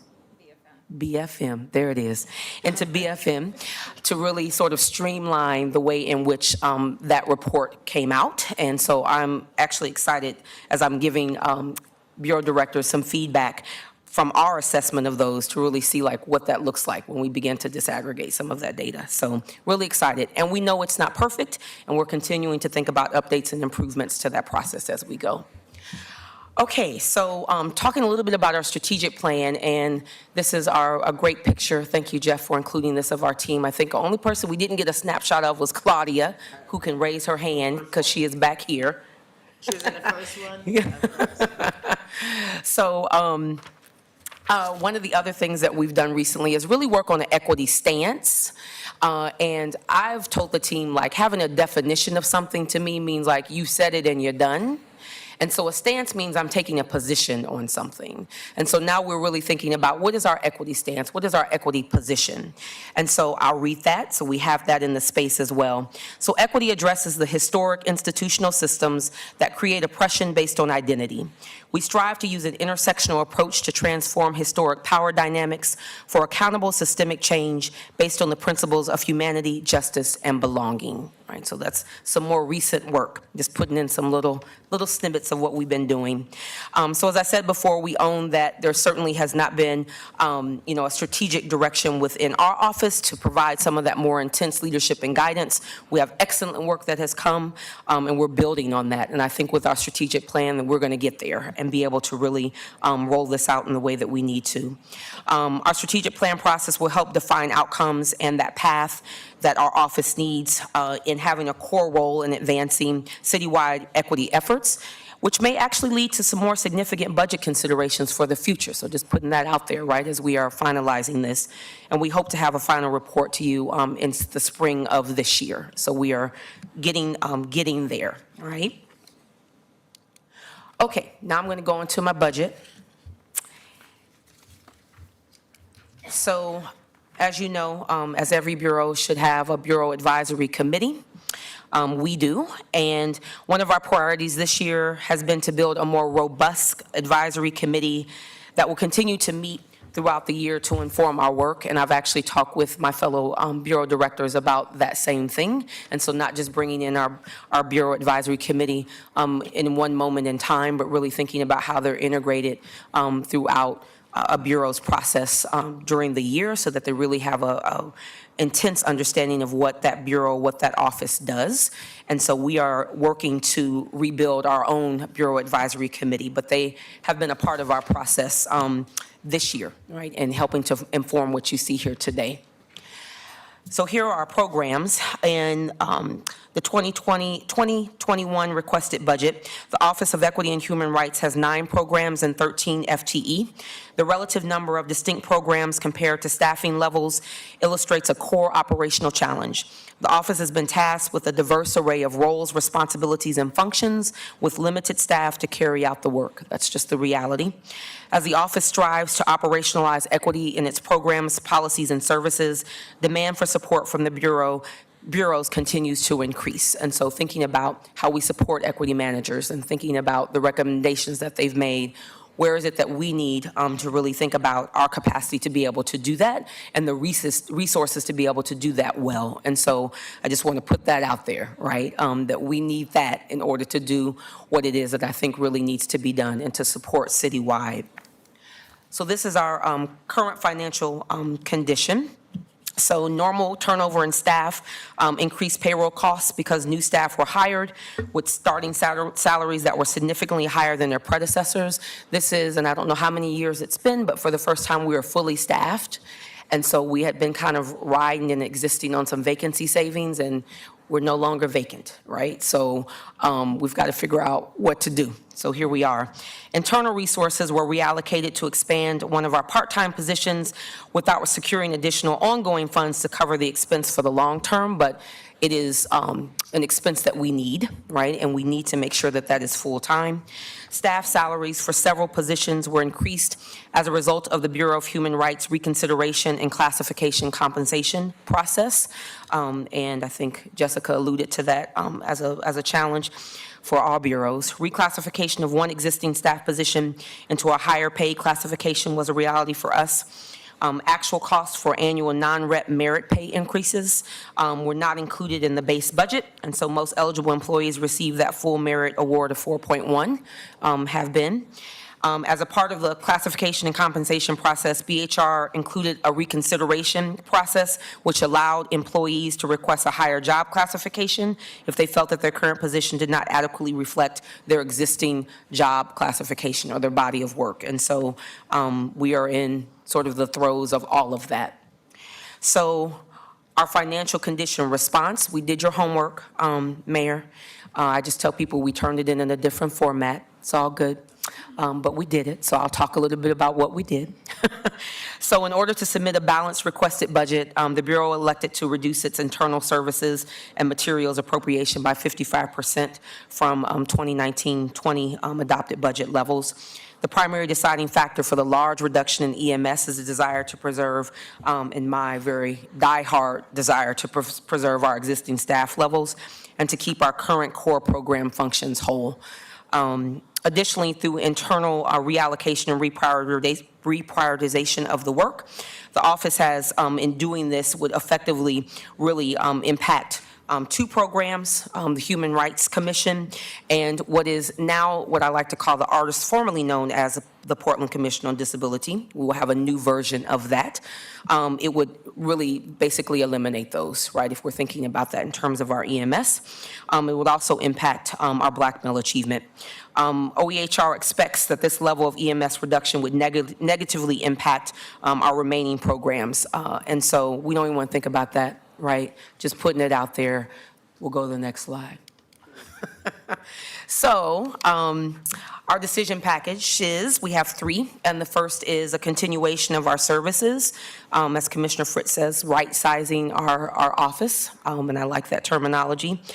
So the first is to increase, as I mentioned, that part-time, we have a 0.9 current administrative specialist to a 1.0 FTE, and that would give us 2 FTE in our administrative specialist positions, one to focus on providing support to our programs and some operational functions, but the other to really work on our office functions. And now that we are moving to the Portland building, we are taking on the lion's share of our operations that we had been contracting interagency agreement with Portland Housing Bureau, and so we will be taking that on. And so it's really critical that we have that full FTE to be able to do that effectively. So I'm sorry, what are you taking on from the Housing So we will be Bureau? taking on all of our contract management. Why? It gives us cost savings, and honestly, we also have the staff skill to do it. So I'm we've just- concerned yeah. that what we're trying to do is like to stop all these individual processes, unless there's a compelling reason why it shouldn't go through procurement, then I think. No, we get assistance from the Housing Bureau to help things like putting the budget together. So What together? Just preparing the budget, putting it all into the system. So we have been having the Housing Bureau's person who works on that help us through an interagency agreement. Sorry, go ahead. So I guess my question, hi. Good afternoon. Good afternoon. Mayor And and you are? Council. I'm Nikki Bennett. I'm a financial analyst for the Housing Bureau. I do the work for OEHR, the financial and budgeting work. So some of the work that OEHR will take on is accounts payable, accounts receivable, and the contracting work that's done within the bureaus outside of procurement. And we have been co-located with the Housing Bureau in the Commonwealth Building, right? And then we're not going to be right next to them anymore. So that's why one of the proposals in the budget that we actually think we can do, which We can. And compared we with have the skill set to do it. We would want to we are asking to maintain our services with Nikki, right, for budget, but those other components we would. I bet Nikki is a very nice person. I haven't worked with her, but I think if we're talking about you're extending the work that you're doing and you have limited staff to do that, I do have to ask the question, why would you be taking this on as a permanent part of the work for your office when your office is already understaffed and overworked and you need, I think there are other resources that you need other than accommodating the Housing Bureau. Just saying. So. Thank you, Commissioner. Understood. We It's so much appreciate better it. when it's not the Commissioner in charge who's making the plea. I will actually also say, I know we're getting close to the end of our time, in terms of the exterior materials and service, I just found out a new cost from moving back to the Portland building. We have many community meetings, the budget advisory committee, the Human Rights Commission that you were at, thank you very much, where we have been able to serve them large containers of food that are shared, even before the coronavirus. We've been told that there aren't kitchen facilities in the Portland building, so that advisory committees are going to have individually ordered food rather than, the buffet style. So that is going to greatly increase our cost, plus, as you and I have talked about, the cost of having security after hours and all that. So I'm actually really concerned about the proposed reduction in exterior materials and service. I don't think it's sustainable. As am I. I just think that's not how you build equity, by reducing materials and services to the public that you're trying to engage. So thank you so much. Okay. Yeah, just quickly. This is going well, isn't it? Keep going. Okay.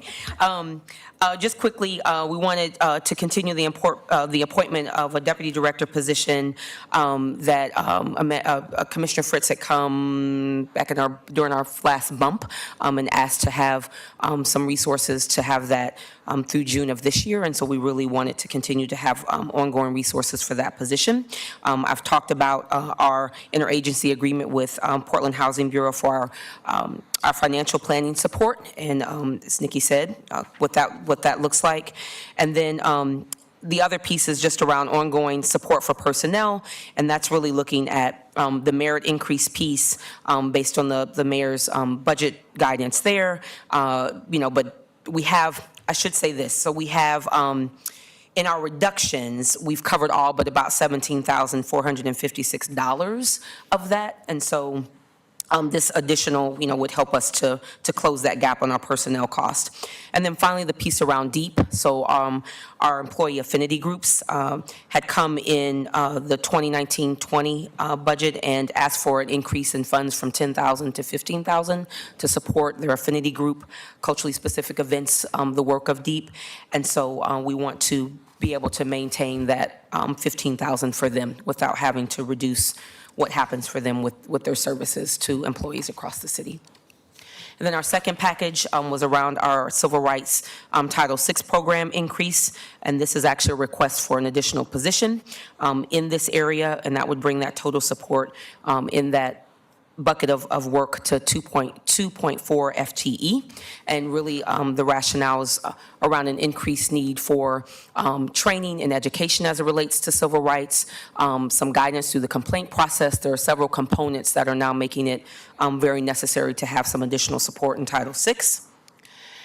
And then our last is around professional learning. And so as you've heard, people sing the praises of RBA and thinking about, what that can mean citywide. We also know that that requires funding. And so we're asking for a request for $100,000 in ongoing general fund resources to support training and professional development, results-based accountability only being one component of that. There are other professional development opportunities we would like to offer across the city, and frankly, I want to also make sure that my staff is fed so that they can feed, and so it's really important that they have the opportunity to engage in opportunities that they can bring back to the city, so that we can share that education with our partners. And so, because the other alternative to that is to have the bureaus pay fee for service, which means that the richer bureaus, the rate-funded bureaus, can get those trainings, and the smaller general fund bureaus can't. Right. And some of that's been happening. Our last RBA, we kind of had a model for that. And then I'll just finish up. If folks were feeling generous and we had a windfall. Nice try. Hey, it's my time. I got to put it out here. So investments for further equity. You'll see there again that professional learning package. $100,000 is what we put in our requested budget. We would actually be looking for 2 to really make that what it needs to be. So just putting that out there. And then we also wanted to be able to resource our Black Male Achievement work. And so there's currently, for the past 3 years, BMA has been piloting this effort to increase community capacity and improve the quality of relationships between the City of Portland and community-based organizations. And so pursuant to these goals, BMA established a partnership with the Oregon After School for Kids, or Oregon ASK, to have a shared 1.0 FTE of a VISTA, a Volunteer in Service to America intern. Critical to the success of this partnership is how they have shared the VISTA's time, and they've identified 3 common goals for their partnership and directed the VISTA's work plans based on those goals. And so these goals are closely related to the common goal of, again, improving that capacity for community-based organizations and the City of Portland to increase equitable education outcomes for Black boys. And so this package is proposing to fund 2 VISTA positions to be shared with partners within the city and no more than 2 community-based organizations, and that would be at approximately $50,000 per year to do that. So that's our ask around, again, the pie in the sky around our BMA work. So that is all I have, and now it's time for questions or comments. Commissioner Hardesty. Thank you, Mayor. Thank you, Doctor. I have never heard any outcomes from the Black Male Achievement Program. We have 1 staff person. It's kind of crazy that we have all these offices with 1 or 1.5 staff people, and their task is to undo the discriminatory outcomes for Black kids in school. And so are we just like fooling ourselves that we're having any impact at all? And if that is the case, wouldn't that dollars be invested better someplace else, knowing that we are not the educators and we can't control all the school districts in the city of Portland? That stood out for me, right? Because again, I believe that we need to support Black men and Black boys into becoming Black men, but I don't think 1 FTE can do it. And so where is the analysis about what's happened since the beginning of that program, what's been the outcomes, and why only 1 FTE is supporting that If it's a priority for the city, how come we only have 1 staff person doing it? Yeah, and I don't know if CJ is here. Is CJ here? I didn't see. Okay. I know that BMA just recently shared with me sort of their goals for this year, and I know that they are planning to come to City Council to talk about the work that has, been happening. And so that is something that you'll see soon. And I will say that one of the unique pieces around BMA is that while we have internally a individual that's focused on sort of the facilitation and the moving parts of that there is a strong community partnership component to that. And so that steering committee and sort of the folks that make up BMA are, doing work external, right, to what just happens internally with the work of BMA. And so I don't want to speak too much on it because I want CJ to be here to really kind of drill down and have them share. I think they need an opportunity to share. Yeah.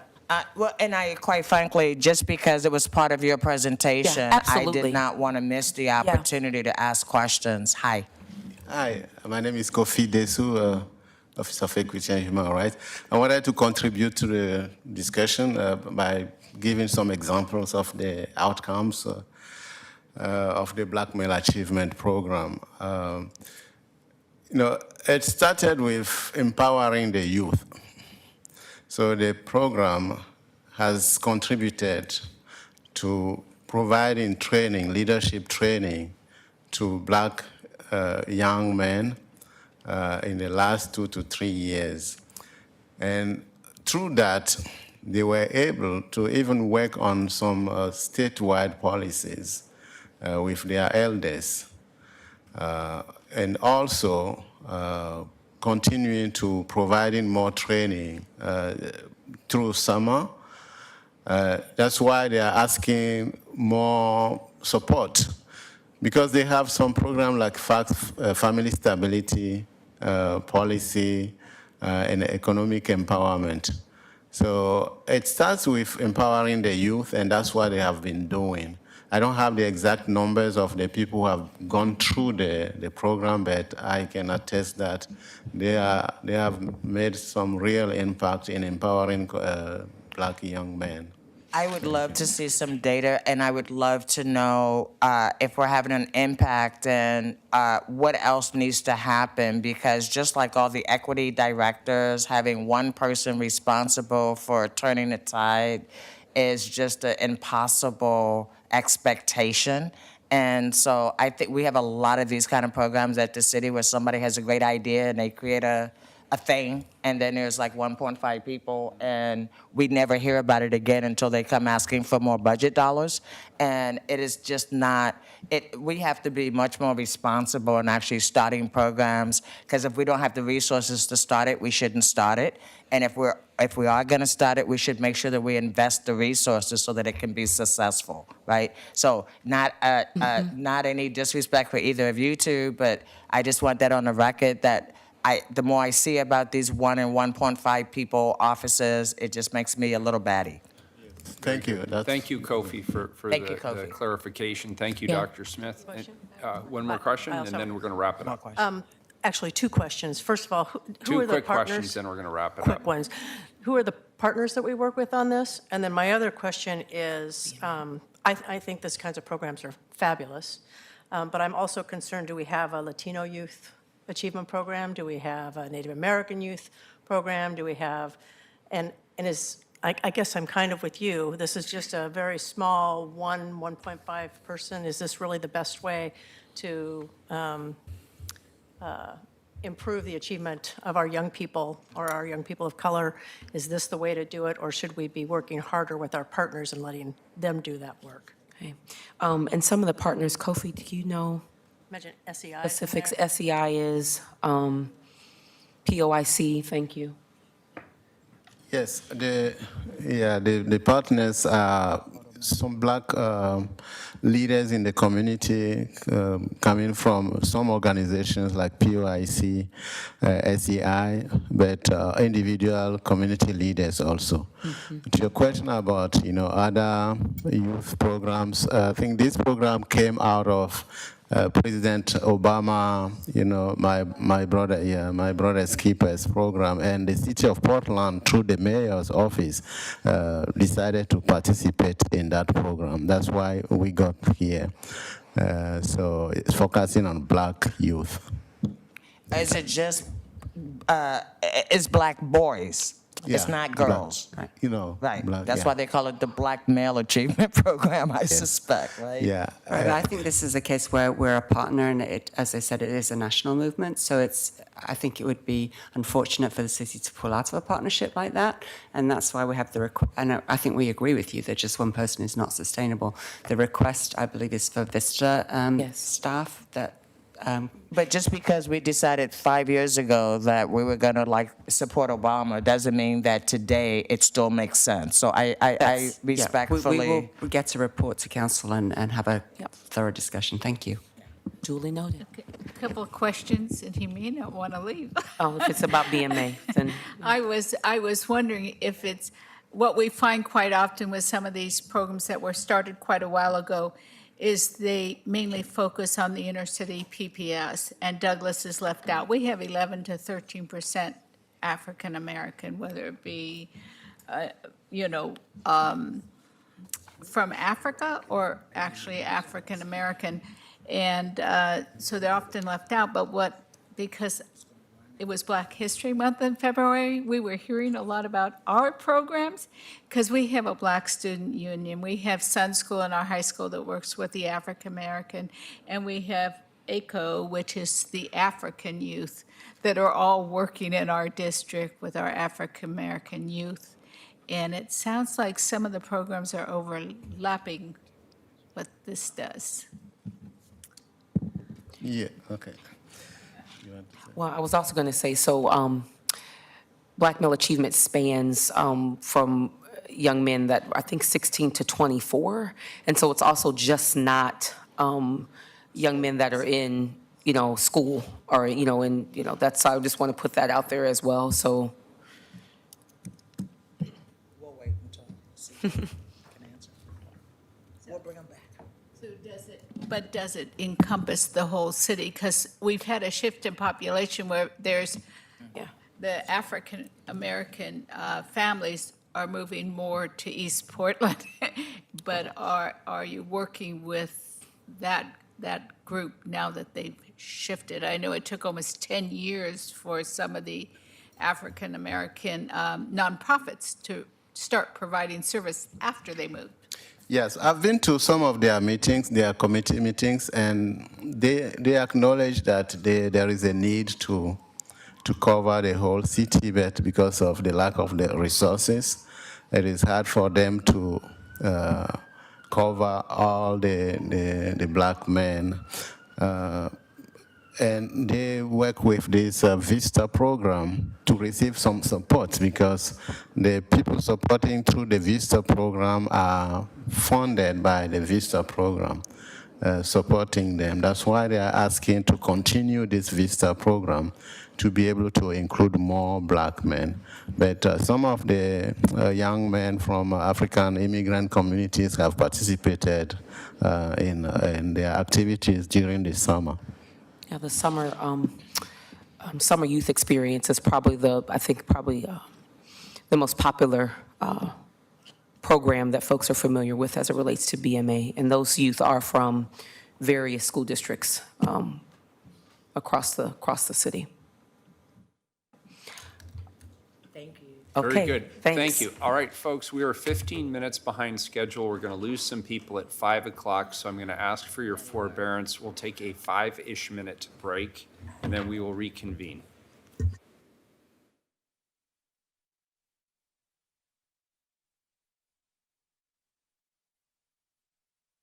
Oh, you know what? Okay, you guys, I just learned we actually have slightly more time than I thought, so we'll reconvene at 10 after. All right. 10 after. Very cool.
We're going to reconvene. We're going to reconvene. And I just want to reiterate what the budget director just indicated, which is, Director Kennard said that, the likelihood of us all being able to get all of our questions answered all of the time before these things are over is exactly 0. And so if we have additional questions, they can do the research and then get back to us. I also want to acknowledge Sho DeZono joined us during the last session. He's one of our budget advisors, and we're grateful to have you back as well. Thank you, Sho, for being here. All right, here we are. So to keep with the new practice, I will just briefly go over the one-page document that is in your section for Office of Community and Civic Life. They have the 15th largest out of 28 budgets with approximately $14.6 million. In the current year, they had about $11 million of general fund allocation, which made them the 10th largest allocation out of 26. You can see the allocation of their resources are primarily personnel expenses at about 57% personnel. And then they have almost 55 total FTE across the Bureau. In the interest of time, I will turn it over to Suk to start her presentation. Thank you so much. Good afternoon to all our elected officials, our budget advisors, our colleagues, and community members. And my name is Suk Ri, and I serve as Director for the Office of Community and Civic Life. There are 4 parts to today's presentation. If I can get it to slide. Do you have a handout, Sue? Do I have a handout? You should be- have materials in Or is it your... just a one-pager? Oh. No, there should be. Oh, you, okay, good, wonderful. Today's presentation is in 4 parts. There are goals, our key challenges and risks, priorities within the current allocation level, and alignment with the mayor's budget guidance. And the headline is that our proposed budget is within our current allocation. We are not asking for any additional one-time or ongoing general fund requests. So you can relax, but I would still like for you to pay attention, please. So strategic goals, I'll give you a summary. On pages 9 to 10 of our proposed budget, you'll see that you will see the Bureau mission, long-term goals, and strategic direction. So we have at least 3 levels of goal setting within the Bureau. At the program level, and those metrics are reflected in program offers, we have Bureau-wide metrics, and we also have long-term goals, which really speak to our contributory impact to the region. So this fiscal year, 1920, we invested in 2 manager-level positions who will help us better describe, examine, and assess the impact we make, and the impact we make through individual programs, as well as the collective impact when programs work together, and then the other contributions to larger goals related to civic health in the region. There is that is also another way of saying that we are not satisfied with our program level measures. When you see them in the program offers, we too find them a little bit lacking. This year, our newly constituted management team will be developing a framework for assessing our impact that better reflects our mission and ways to better describe the unique contribution of programs, as well as if they are delivering more equitable outcomes. So we have not been able to do this work to date, and that is why most of the metrics are related to output or efficiency measures. I would also like to say, as we're on this slide about goals and strategies, our racial, disability, and social equity are fundamental to our mission, and so our long-term goals are actually cross-referenced in our racial equity plan and our affirmative action plans and vice versa. So, for example, a goal within our racial equity plan is to build a multicultural and multilingual team and work environment. So you will see that a metric in our administration program offer is the percentage of programs that can deliver services in one or more of the city's standard languages. And our current goal is to have at least half of our programs delivered in English and Spanish. And then you'll see in our affirmative action plan that we have increased the percentage of staff identifying as people of color from 28% in fiscal year 16-17 to 48% in fiscal year 19 and 20. So again, our strategy, our racial equity plan, and affirmative action plans and strategies are interrelated and complementary. And Eric Pacheco referred to that in his presentation with the equity managers. So Becoming a more multilingual, a multicultural workplace is just one aspect of serving a more diversifying and densifying Portland. So we are also investing in our ability to use and apply data and technology and pursuing more intergenerational approaches. This means that we will continue to evolve our program descriptions, examine our program assumptions, and change our organizational structures over time and over multiple years. And I'm going to pause to say that all of these things, being data-driven, applying intergenerational approaches, examining our program assumptions, and changing our structures, those are also equity strategies. So there are three primary areas that present challenges and opportunities for the Bureau, and they're on this slide. The first is functioning that reflects our mission and the changing demographics of the region. This includes intentional program collaboration within civic life and throughout the city. It also means that long-term, we will need a home for the Bureau for less siloed and more efficient functioning. Currently, our FTE, our 64 FTE this year, are scattered over 5 locations throughout the city. The second area is developing the human capital within the Bureau and professionalizing our work. And this includes reducing the number of one-person programs staffed by entry-level positions and adding key competencies across the board in data, research, technology, communications, language, and culture. And coincidentally, we talked about the challenges of one-person programs serving citywide goals, especially with an equity impact in our last presentation. And third, our third opportunity and challenge is expanding our civic engagement partners and networks. So 80% of the growth of the U.S. population since 2000 are people of color. They're unmarried women and they're young people. And these groups already comprise 60%, 60, of voting eligible Americans in 2016. So this needs to be better reflected in how we invest our limited resources. And this is how our current program investments look like today. So you will see at the top of our largest investment is in neighborhood outreach and support, our neighborhood associations and district coalitions. They comprise about $3 million of our budget, about 26%. And then when you look at the bottom, you see at the very bottom are youth and immigrant and refugees, and that level of investment, about $220,000 and $235,000 respectively in those programs, represent about 2% of our current investments. So I'm actually going to go to slide 7 and go back to slide 6. So reviewing, again, our strategic opportunities and challenges, and then how we would like to improve upon those in 2021. We are redirecting existing dollars toward a limited term 1.0 FTE business services analyst for technology solutions, and also a half-time FTE administrative specialist for the youth program. So I'm actually going backwards. Oh, no, actually, this is correct on this slide deck. So I'm going to talk about technology, the additional staffing for the youth program, and also 311 on this slide. So on the topic of technology, no fewer than 8 programs have critical technology needs in our Bureau. They range from using Excel spreadsheets in lieu of a database, to lacking online payment and application capacity, to no ability to mine data or visualize data, and to actually having abandoned outdated software due to their limited utility. We do have the internet, but that has only gotten us so far.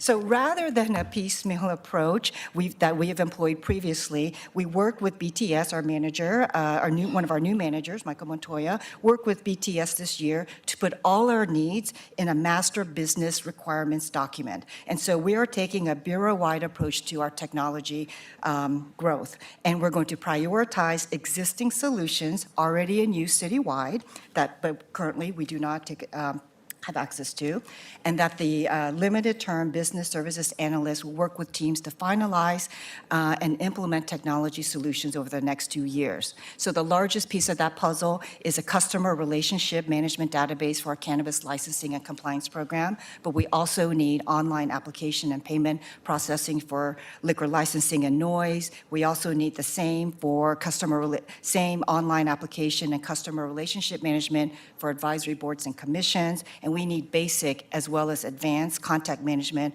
for constituents across all programs and business operations. And I'm going to go back and pause again.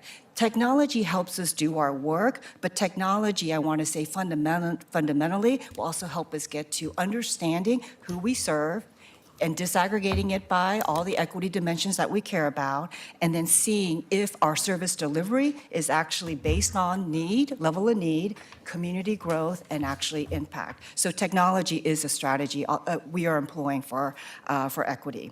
So the second area here is our youth program. It actually says Youth Commission, Multnomah Youth Commission on the slide, but it really should say youth program as it is in our proposed budget. So we are tremendously proud of the City County Youth Commission, and yet we do not believe that a single commission should be the entirety of a youth program. So, but this has been the case largely due to the limited staffing model. So both the city and the county have acknowledged this, and we have both challenged and matched each other this year, increasing staffing by 0.5 FTE on both sides for a total of 1.0 FTE together.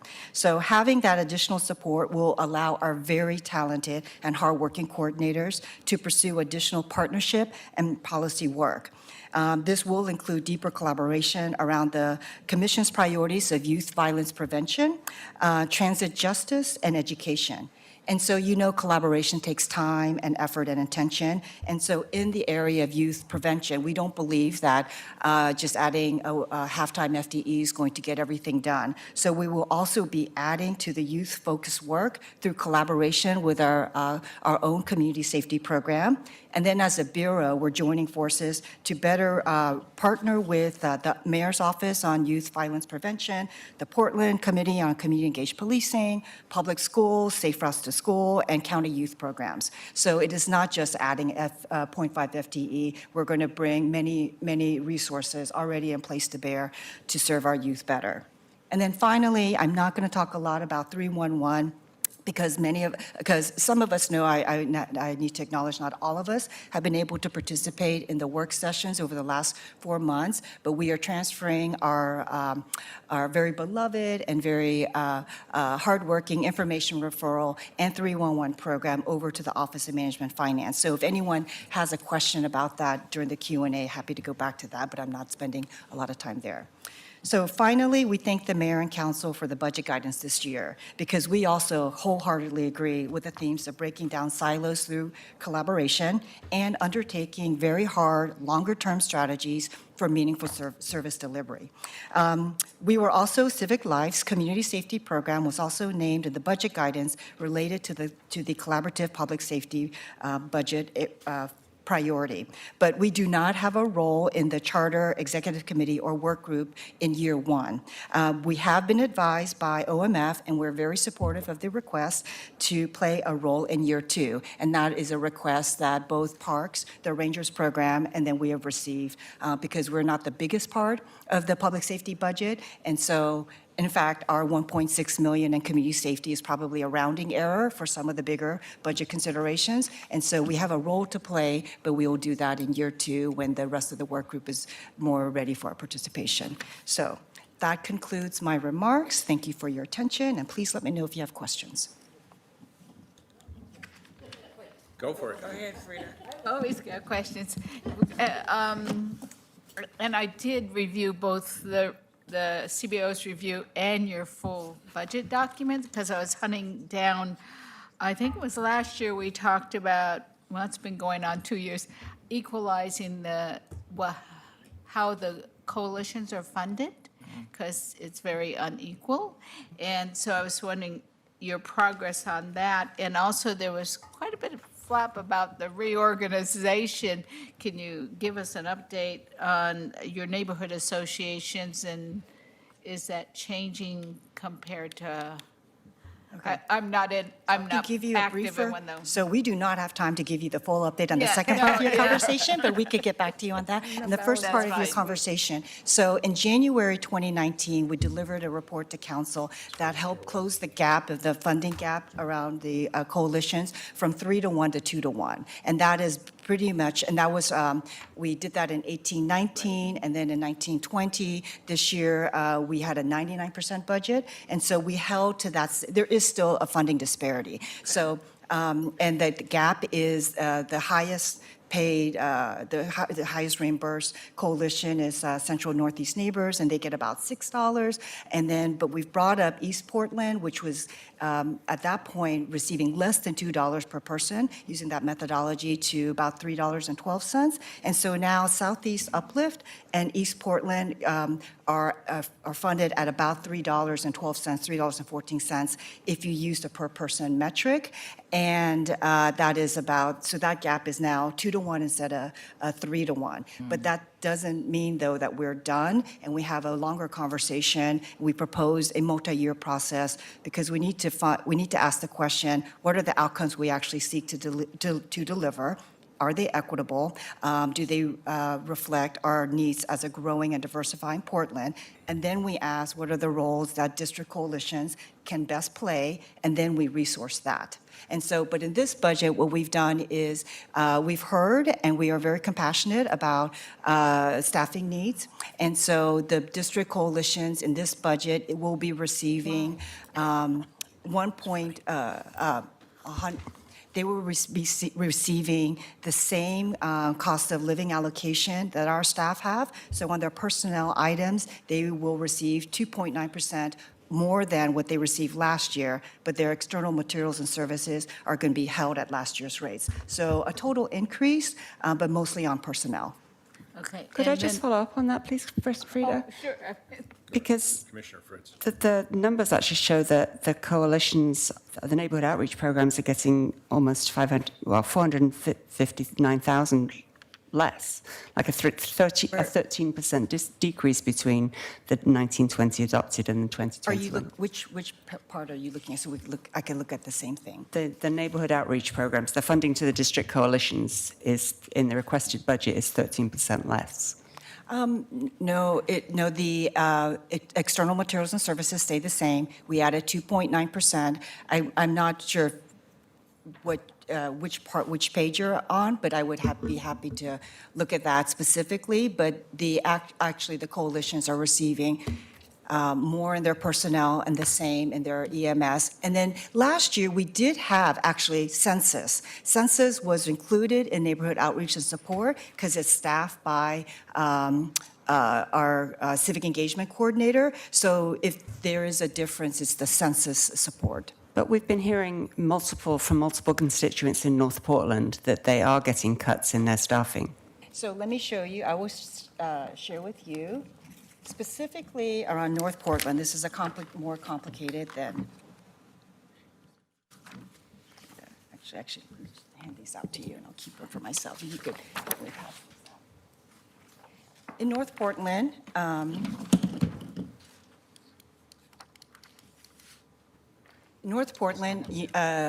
will show you the funding status now. In North Portland, we have changed the staffing model so that there's more FTE of coordinators providing direct services and less of the FTE and percent of the budget going to the supervisor. So that's what this graph represents. But here's the history. In 2019, when we came to council, we reported on the funding distribution to coalitions. We saw that North Portland received twice the amount per person than East Portland, our two city-staffed offices. And so those numbers are here, about $4.40 and also less than $2 in for East Portland. And then as a result of rebalancing, now North Portland receives about 25% more per person than East Portland, but still more than Southwest and also Southeast. So in April 2019, the supervisor, he retired. And so if you looked at the budget then, you see that the two coordinators were working part-time. Their total FTE was 1.17, and their salaries were about 50% of the budget. And the supervisor was 1.0 FTE, and his salary was 50% of the budget.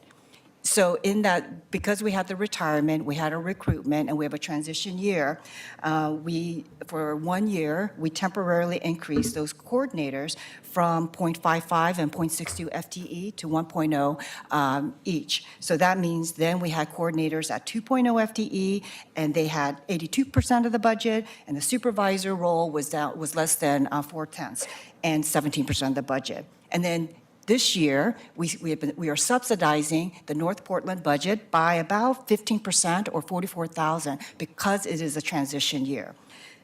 For our proposal for 2021 is to keep an increased level of staffing through the coordinators higher than before April 2019, but slightly less than this year. So rather than each coordinator working 1.0 FTE each, both positions will be 0.8 FTE.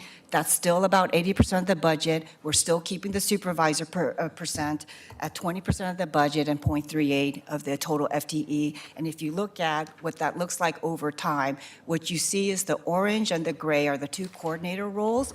They are increasing in terms of actual time on the ground, part of the budget, and part of the total FTE for North Portland. So is there a difference from the transition year where we subsidize North Portland? Yes, there is. But is there an absolute growth in hours and budget and FTE for North Portland staffing through the coordinator role? Yes, there is. And I can also follow up because I know we're trying to make up time. So, Sue, I have a couple of questions about your strategic goals. I was surprised to see a goal around increasing participation in local elections. I think I think that could be problematic for the city because I think what we want to do is increase people's participation in civic engagement and not tie it to voting. Because it's very easy for someone outside who's not as progressive as those of us inside the building may be to assume that what we're doing is electioneering. And so I would be very concerned that we would be trying to influence elections. So I'm pretty sure you're not trying to influence elections, but I just find the wording problematic because I don't believe that that's the role of government, is to make people vote or encourage people to vote. Also, how do you measure confidence in government or trust in government? What's the line that we're at now, and what's the goal to get somewhere else? I would be very concerned if we weren't very specific about what it is you're looking for with that as a matrix. So yeah, those two questions are the ones that popped immediately to mind. I could give you a response to the second, but Commissioner Udaley, did you want to respond to the first? Well, it's an interesting conversation about getting out the vote, and it's one that we tested a couple years ago with a nonpartisan, content-neutral get out the vote effort in East Portland. It's my opinion that it absolutely is an appropriate role for our Civic Engagement Bureau to conduct to encourage people to vote. And despite a couple of complaints that were filed against me, it was found to be completely legal and legitimate use of funding and time. So I consider Get Out the Vote a really fundamental aspect of civic engagement work. I appreciate that, but I totally disagree with you. I think there's a difference between educating community members about what their options are for civic engagement than actually trying to develop a get out the vote plan to get people to vote. There are better community-based functions that are much better connected to communities to help them get out the vote. And I just don't see using government resources to turn people out to vote. I would absolutely not vote to support any mechanism that we're using government resources because it's such a slippery slope. We may say we're not talking about candidates, but it is such a slippery slope, and it is setting us up for all kind of lawsuits that we really don't need to be a part of. Okay, So I have to be the mayor jerk machine. That's fine. So I'll we're- move on we're to the getting next both- one. Both sides of Yes. this issue. But and this we're is not gonna important. make- It's it- important So that we. may I just speak to stipulate. how we will set those Stipulated. metrics? Because, as I said, we are also not happy with our mechanisms to assess our impact. So I would just take this as an invitation to come back to council around how we actually measure our impact on community and civic engagement, and then in the coming year. And then also those measures around trust and confidence in voting, equitable distribution, the bureau-wide measures are actually not, we chose those with a couple of filters in mind. That actually, we don't collect them, and we are contributing to those measures that others collect. So there used to be a citywide survey that the auditor's office did, that was going to be the way we tracked it. It also now might be a tool that we can borrow from the Insights survey from CBO. So any of those in that middle column are actually compiled by others, and we need to make the case of our contribution to those larger effects, because we alone cannot take credit for or blame for any of those measures. So we will come back with a more comprehensive way to talk about our contribution to community and civic engagement now that we have the talent and our positions to do so in the coming year. Yeah, so that today we're just identifying this as an important parking lot issue, and there will obviously be further follow-up and questions to be asked about it. Thank you. I'm sorry, I'm just trying to keep us moving on because we have more to do. And we just send you the questions. Yes, what? so if you have additional questions that we don't have time to field, just send them to me, and I will collect responses and make sure that everybody hears the question and response over email. I'm happy to be We dismissed. also need a legal opinion about, like, what is the role of government when it relates to civic engagement? Because I'm very concerned that we're going down a slippery slope that will not be an appropriate place for us to go. Yeah, we could definitely get that. Thank you. Thank you. Pretty sure the secretary. Great, thanks. So next up, we have the Children's Levy. So the Children's Levy's current year adopted budget totals approximately $31.7 million. They have no general fund. They're funded entirely from a special levy. They are, from a total budget standpoint, 13th largest out of the city's 28 bureaus. That's all I got. They have, let's see, the majority of their resources, 72%, go to external materials and services, which you will hear about. And they have just over 6 FTE.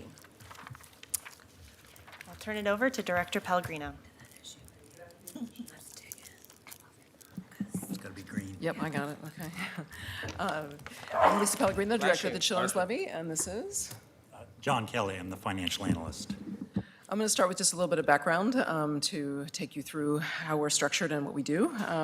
First slide, do we have a? Right there. Ah, there we go, okay. Thank you. Oh, it even has a We musical even has a accompaniment. sound. Yeah, I was going to say, it's got noises, I guess. I wasn't counting on music. So we are governed by a 5-member allocation Once we get committee. our This brains is a requirement in the governing legislation for the Children's Levy. The list of people that is on the slide are the folks that sit on that committee currently, and the legislation prescribes who those people have to be. We have to have a member of City Council, a member of County Commission, citizens with expertise on children's issues, appointed by the county and the mayor, and a member of the business community appointed by the mayor. The committee allocates the funds generated by the levy primarily through competitive grant processes. So we'll get into a little bit of that shortly. The levy's governing legislation also includes goals for the levy as a whole, and those are on the left side of the screen: to prepare children for school, support children's success inside and outside of school, and reduce racial and ethnic disparities in children's well-being and school success. So those are included in the legislation. The allocation committee also set goals for the program areas that we're required to fund. So all the program areas that we fund in are on the right, and the goals, the adopted goals for those program areas are listed there.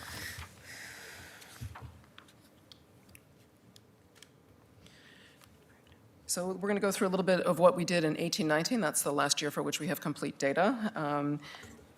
In 1819, the levy was investing in 74 programs across the 6 program areas.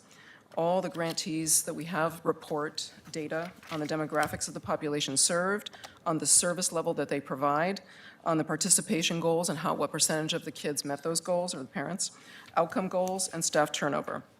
So the next couple slides provide some data that is gathered from all those reports. And I just want to note that this represents a ton of community work by organizations that we fund to put together and gather this data. So I want to just note that for you all, that this is a lot of work that goes behind these few slides of numbers. Grantees exceeded goals for numbers served by 14%, serving about 12,000 kids in 5 of the 6 program areas and about another 11,700 in hunger relief programs. The majority of the children served are from families that have incomes at 185% of the federal poverty level or less. 30% of the children come from homes where the primary language spoken is not English. About 70% identify as a child of color, and about 42% reside or go to school in East Portland. So that gives you a sense of the geographic distribution and the racial and ethnic demographics of the population. The next slide shows a key equity metric that we look at. Oh, sorry. It's kind of hard to read from far away, but we look at the racial and ethnic breakdown of the kids who are participating in levy programs, and we compare that to the population that's enrolled in Portland schools. And so by Portland schools, we are looking at PPS, at David Douglas, at Park Rose, Centennial, and Reynolds. So this is a compilation of all those districts together. And we try to understand, are we serving as diverse or more diverse population than is enrolled in the school population? So you can see by looking at the colors, it's a little dull on the screen there, but the levy programs are serving a far more diverse population and serving far more children of color than are enrolled in Portland schools last year. The next slide just briefly runs through some of the outcomes that the programs track. I'm not going to read the numbers on each of them, but you can see in the program areas that 85 to 90% of the kids enrolled in those programs are meeting the outcomes that they set up in their program goals and that they measure and report to us each year. So programs are generally having great results. All right, I'm going to pause and let John go into some of the budget info here, since this was... Yes, so one unusual situation we have is our fund balance. And at the end of the current fiscal year, we project a fund balance of a little over $12 million. It's a good kind of problem to have, but it's a bit of a problem. We want to get that money out the door. And so our plan is, in order to maintain consistent service levels, because a lot of nonprofits in town are counting on us to provide services, we want to do that in a reasonable way. And so our plan is for $9 million of those $12 million to go out the door to be allocated over the next 3 years, and then the balance of that over the following 2 years, assuming the levy is renewed. We're currently at the end of year 1 of 5 years of the current levy. So that we are just about to grant those funds out the first 3 years. And the reason we have this fund balance is because of how projections come in from the city economists versus how we grant out funds. We're about to grant out 3-year allocations or 3-year grants. Josh has told us we'll have this amount of money, so we plan it. Okay, let's get that all out the door as best we can, leaving a little bit in reserve. Historically, especially in the 14 to 19 time period, the money coming in just kept going up. And so it's like, okay. And we ran a little extra funding, and we've done some one-time initiatives, non-competitive, but we still have, as I said, a good problem, but a problem we're addressing. It's worth noting that we have some non-competitive allocations. The ballot language, the act authorizing us says we can only do about 10% of our, up to 10% of our available funds for non-competitive. City Council just passed, just last month or the month before, $5.1 million for our ongoing community child care initiative, and that's a non-competitive, and that's, City Council heard quite a bit about that the other day. And we have $1 million set aside for various, I got to get the language right on this.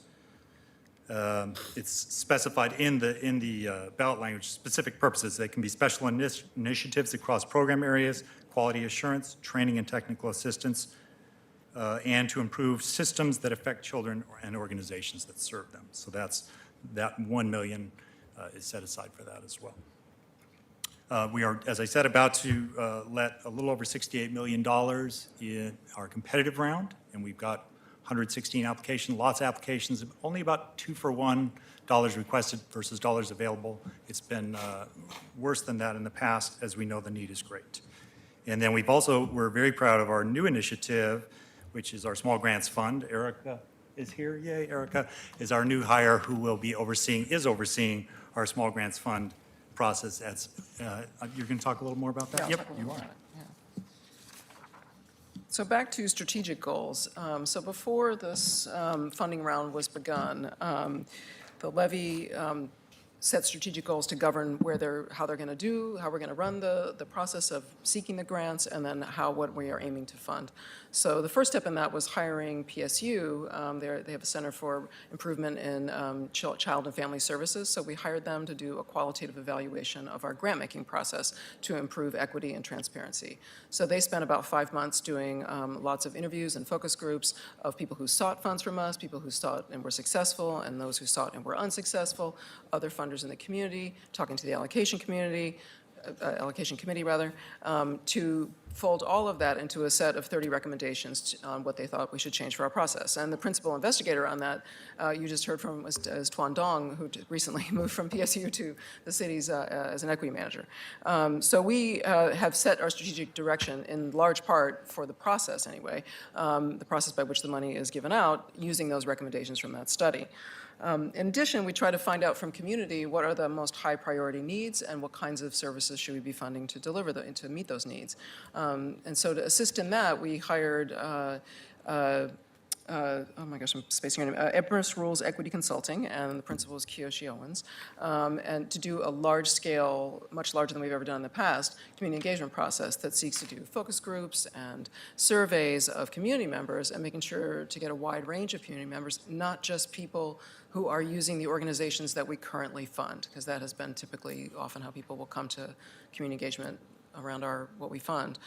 So taking into account all of those recommendations that came out of her report, our strategic direction is focused on funding organizations with the greatest commitment, experience, results in racial equity, diversity, and inclusion, and whose clients, staff, and board are majority people of color. And to increase investment in services that are culturally relevant, responsive, and focused, and also trauma-informed. Listen and respond to the voice and preferences of youth and families.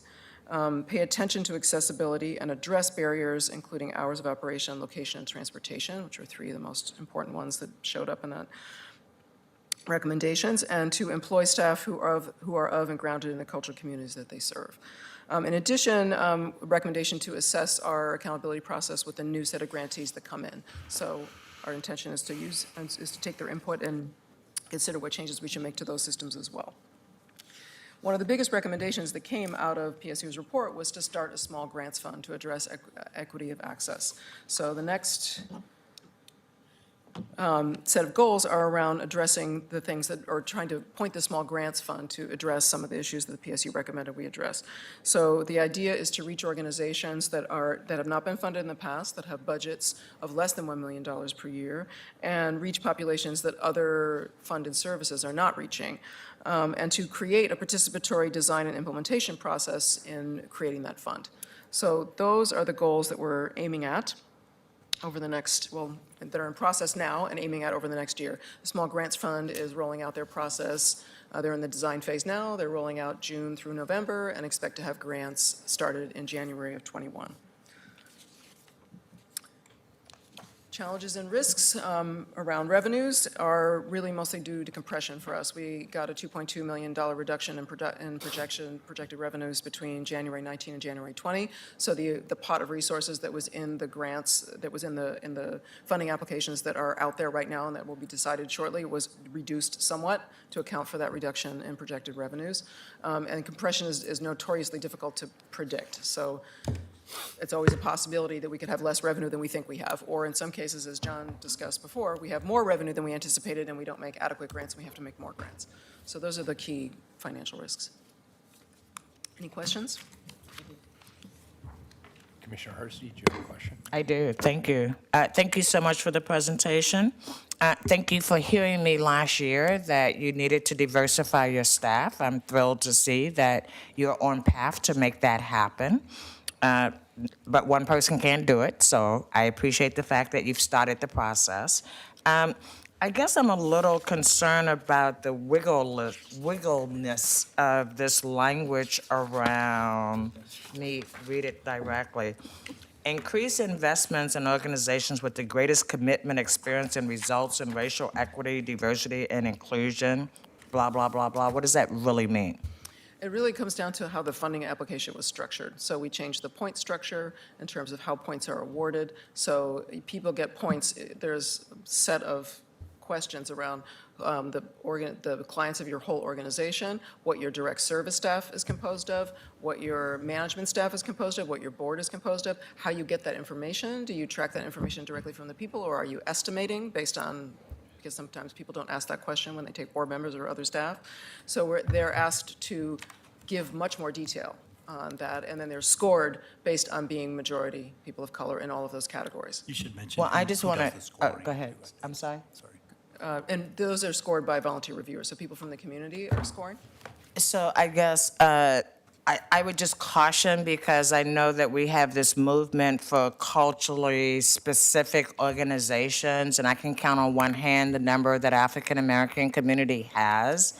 And so I get very concerned when we put criteria in place that isn't based on who's providing the very best service for the population that needs the service, right? I live in East Portland, so I really don't want to go to SEI to get any community services because they are culturally competent for African American, but that is not convenient or appropriate for me to be expected to go all the way into inner northeast Portland to get service. So I think that that's maybe one criteria, but I think it's a very limiting criteria when you're thinking about who is not being served. I would hate to think that only one or two organizations would only ever qualify to get the resources, which means that we will be missing a whole bunch of folks in the process. So I understand where you're trying to go with that vision, but the cautionary tale is unless we are actually helping build community nonprofits that are culturally specific and relevant, then what we're going to end up doing is funding the same old people over and over and over again, and I won't support that effort. Okay.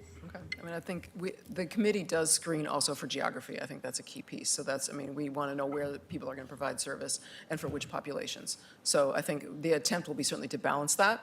And I'd welcome more conversation to tell you kind of like who's. I can't think of one organization in East Portland that would meet that criteria, but I can think of hundreds of them that would need the services that the Children's Levy would provide. REAP, for instance. Who? REAP. Are you familiar with REAP? Speak with them tomorrow. I don't know them yet, but I will All right, tomorrow, well, so. they're in East Portland specifically, I mean, they serve a multicultural population. It's not only one population, but they are an organization that absolutely met all of that criteria that I just discussed. Yeah, but what have been their outcomes? I mean, it's one thing to serve a population, but are they actually serving them well? That's asked in detail in the application too. So it's both and. I can give a little color commentary on this since I chair the committee. It is a very thorough evaluation process, and outcomes are central to the discussions that we have around the table. In fact, I almost feel like sometimes we're too hard on the nonprofits in terms of demanding. The conversation we actually had at the beginning with the equity teams was very reminiscent of the kind of conversations. What is success? How do you measure success? Tell us how it's worked year over year. And we actually get to a level of accountability that I think is impressive, frankly. And the team also, the professional team, spends a great deal of time vetting those accountability measures in advance. And if they're not robust measures, they really never get to the committee. So, I would love to actually for me, I mean, maybe someday you could actually join me and we'll go through them together, because it's a good learning experience for both of us to be able to have that experience. So a lot of nonprofits I often don't know about either, and there's quite a few as we go into communities of color and underserved communities. A lot of the nonprofits that we're now working to support are often newer nonprofits that people in the mainstream aren't necessarily familiar with, and we've created a whole separate tranche of funding just to support those emerging new organizations that are more representative of the frontline communities. And that's my fear. My fear is that these organizations have been around forever. They have really good grant writers who can eloquently tell a story that may or may not be true, right? But the ones that are actually on the ground serving people may not have the expertise to write the eloquent proposal. So I hope we're not just basing decisions based on how well people write, but we're actually basing it on some due diligence that's just beyond the written And application. that's actually been part of the discussion, isn't the capacity to actually generate good grant proposals. Exactly, and that's part, I mean, small grants is thinking very deliberately about that, about how they change a process so that It's you been can do going that. up and down ever since So- I've been talking, so she gets it. I know she gets it back there. So I appreciate then that, the- and then I the would love task to will join be- you one day. It's fun. Yep, we'll do that. The task will be how to do that at a very large scale, at 116 applications or whatever, 120, 130 applications. That's all. Along the questioning about the process through which you're selecting nonprofits for these grants, I wonder if you have a system for evaluating their internal policies and practices and like wage scales for their own staff, especially as you're moving to organizations that have primarily staff and board of color. I can say, working in the nonprofit sector, that I think often those are some of the lowest paying, highest burnout jobs there are. And we're often offloading core functions of government to nonprofits at like half the cost of what we would pay to do it as a government entity. So what reflection is happening sort of as you're looking at the way that you're making grants about whether or not those organizations are meeting even some of the core equity principles for the city internally?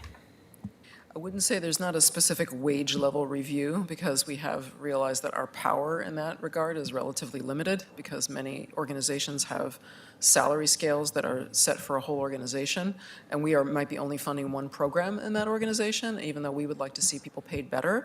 They are not at liberty to pay somebody better in one program than they are across their whole organization. So we've run into that issue numerous times, and what we try to do, our best way to address it is we look at staff turnover carefully. We evaluate it every year. We look at trends. We work with the grantees. And when people have high staff turnover, I will say that is often some of the lowest paid organizations who have some of the lowest pay scales often have some of the highest turnover. That has been a concern for us over time.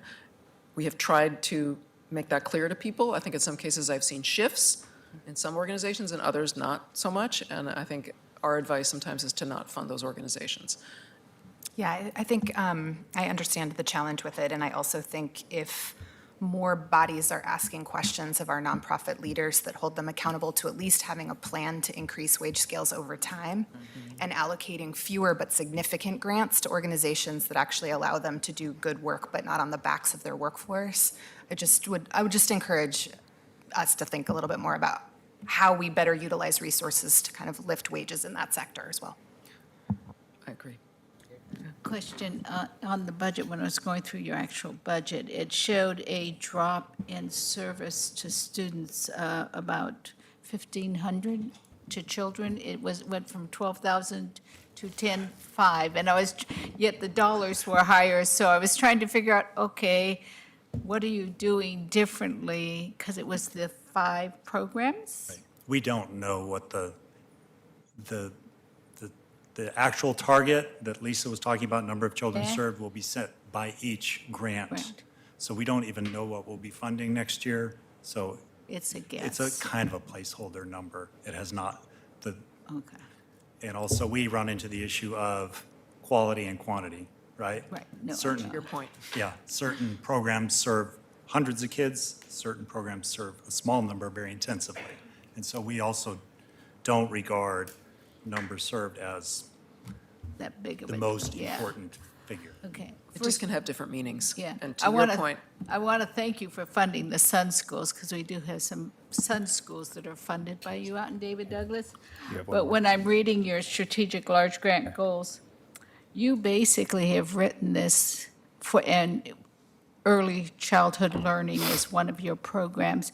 You have written this strictly for nonprofits, yet your school districts are now starting to offer a large segment, and I guess it's one of my things out in East Portland because we have such a diverse community, so we're reaching out to provide quality preschool for parents for free, and we've got in 3 of our schools, and we want to expand. But if you go by this criteria, which is really focused on nonprofit, a school district couldn't qualify. No, they do qualify, and they have applied in this round. Yeah. So No, I it's- know they yeah. applied because Yeah. I encouraged them to They've not been last year. disqualified, Okay. so it's not, Okay, it may appear that way, but that was not my intention, So to I make it I appear want to that way. get, Commissioner Hardesty had one more quick question with, to be followed by a quick answer, and then we're going to quickly do special appropriations. fast. Like, No. Are we Oh, done? we're done. This is it. Great. Good. Okay, that actually makes me much less stressed. I wish I'd known that 5 minutes ago. If only I could read. Commissioner Hardesty. Nobody told you, I knew that. My question is, are the children being served, is this unduplicated? The numbers you saw there are Numbers I unduplicated saw. for the 4 out of 5 programs, yes. Hunger relief could very well, that number can be duplicated because many of our programs will offer hunger relief services somehow to the same families or children. So that's why we report those numbers separately. I see.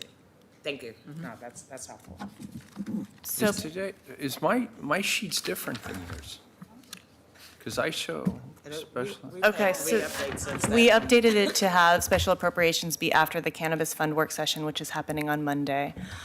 So I do want council to know that we have the materials for Monday, Cannabis Fund work session. We will be bringing you also, there's Word documents that bureaus submitted to request funds. As you recall, bureaus did not submit requests through our regular request process. They submitted them after. Got it. So community advisors already have them in your binders because we just got them in today. But for you all, we're going to bring you those materials. That might be Got some it. So the weekend reading if you want to have them community advisors before. have it, Commissioner Hardesty has it, and I will eventually get it. Got it. Got it. Thank you, everyone. That's We're here for fabulous. you, That's Mayor. fabulous. We are adjourned.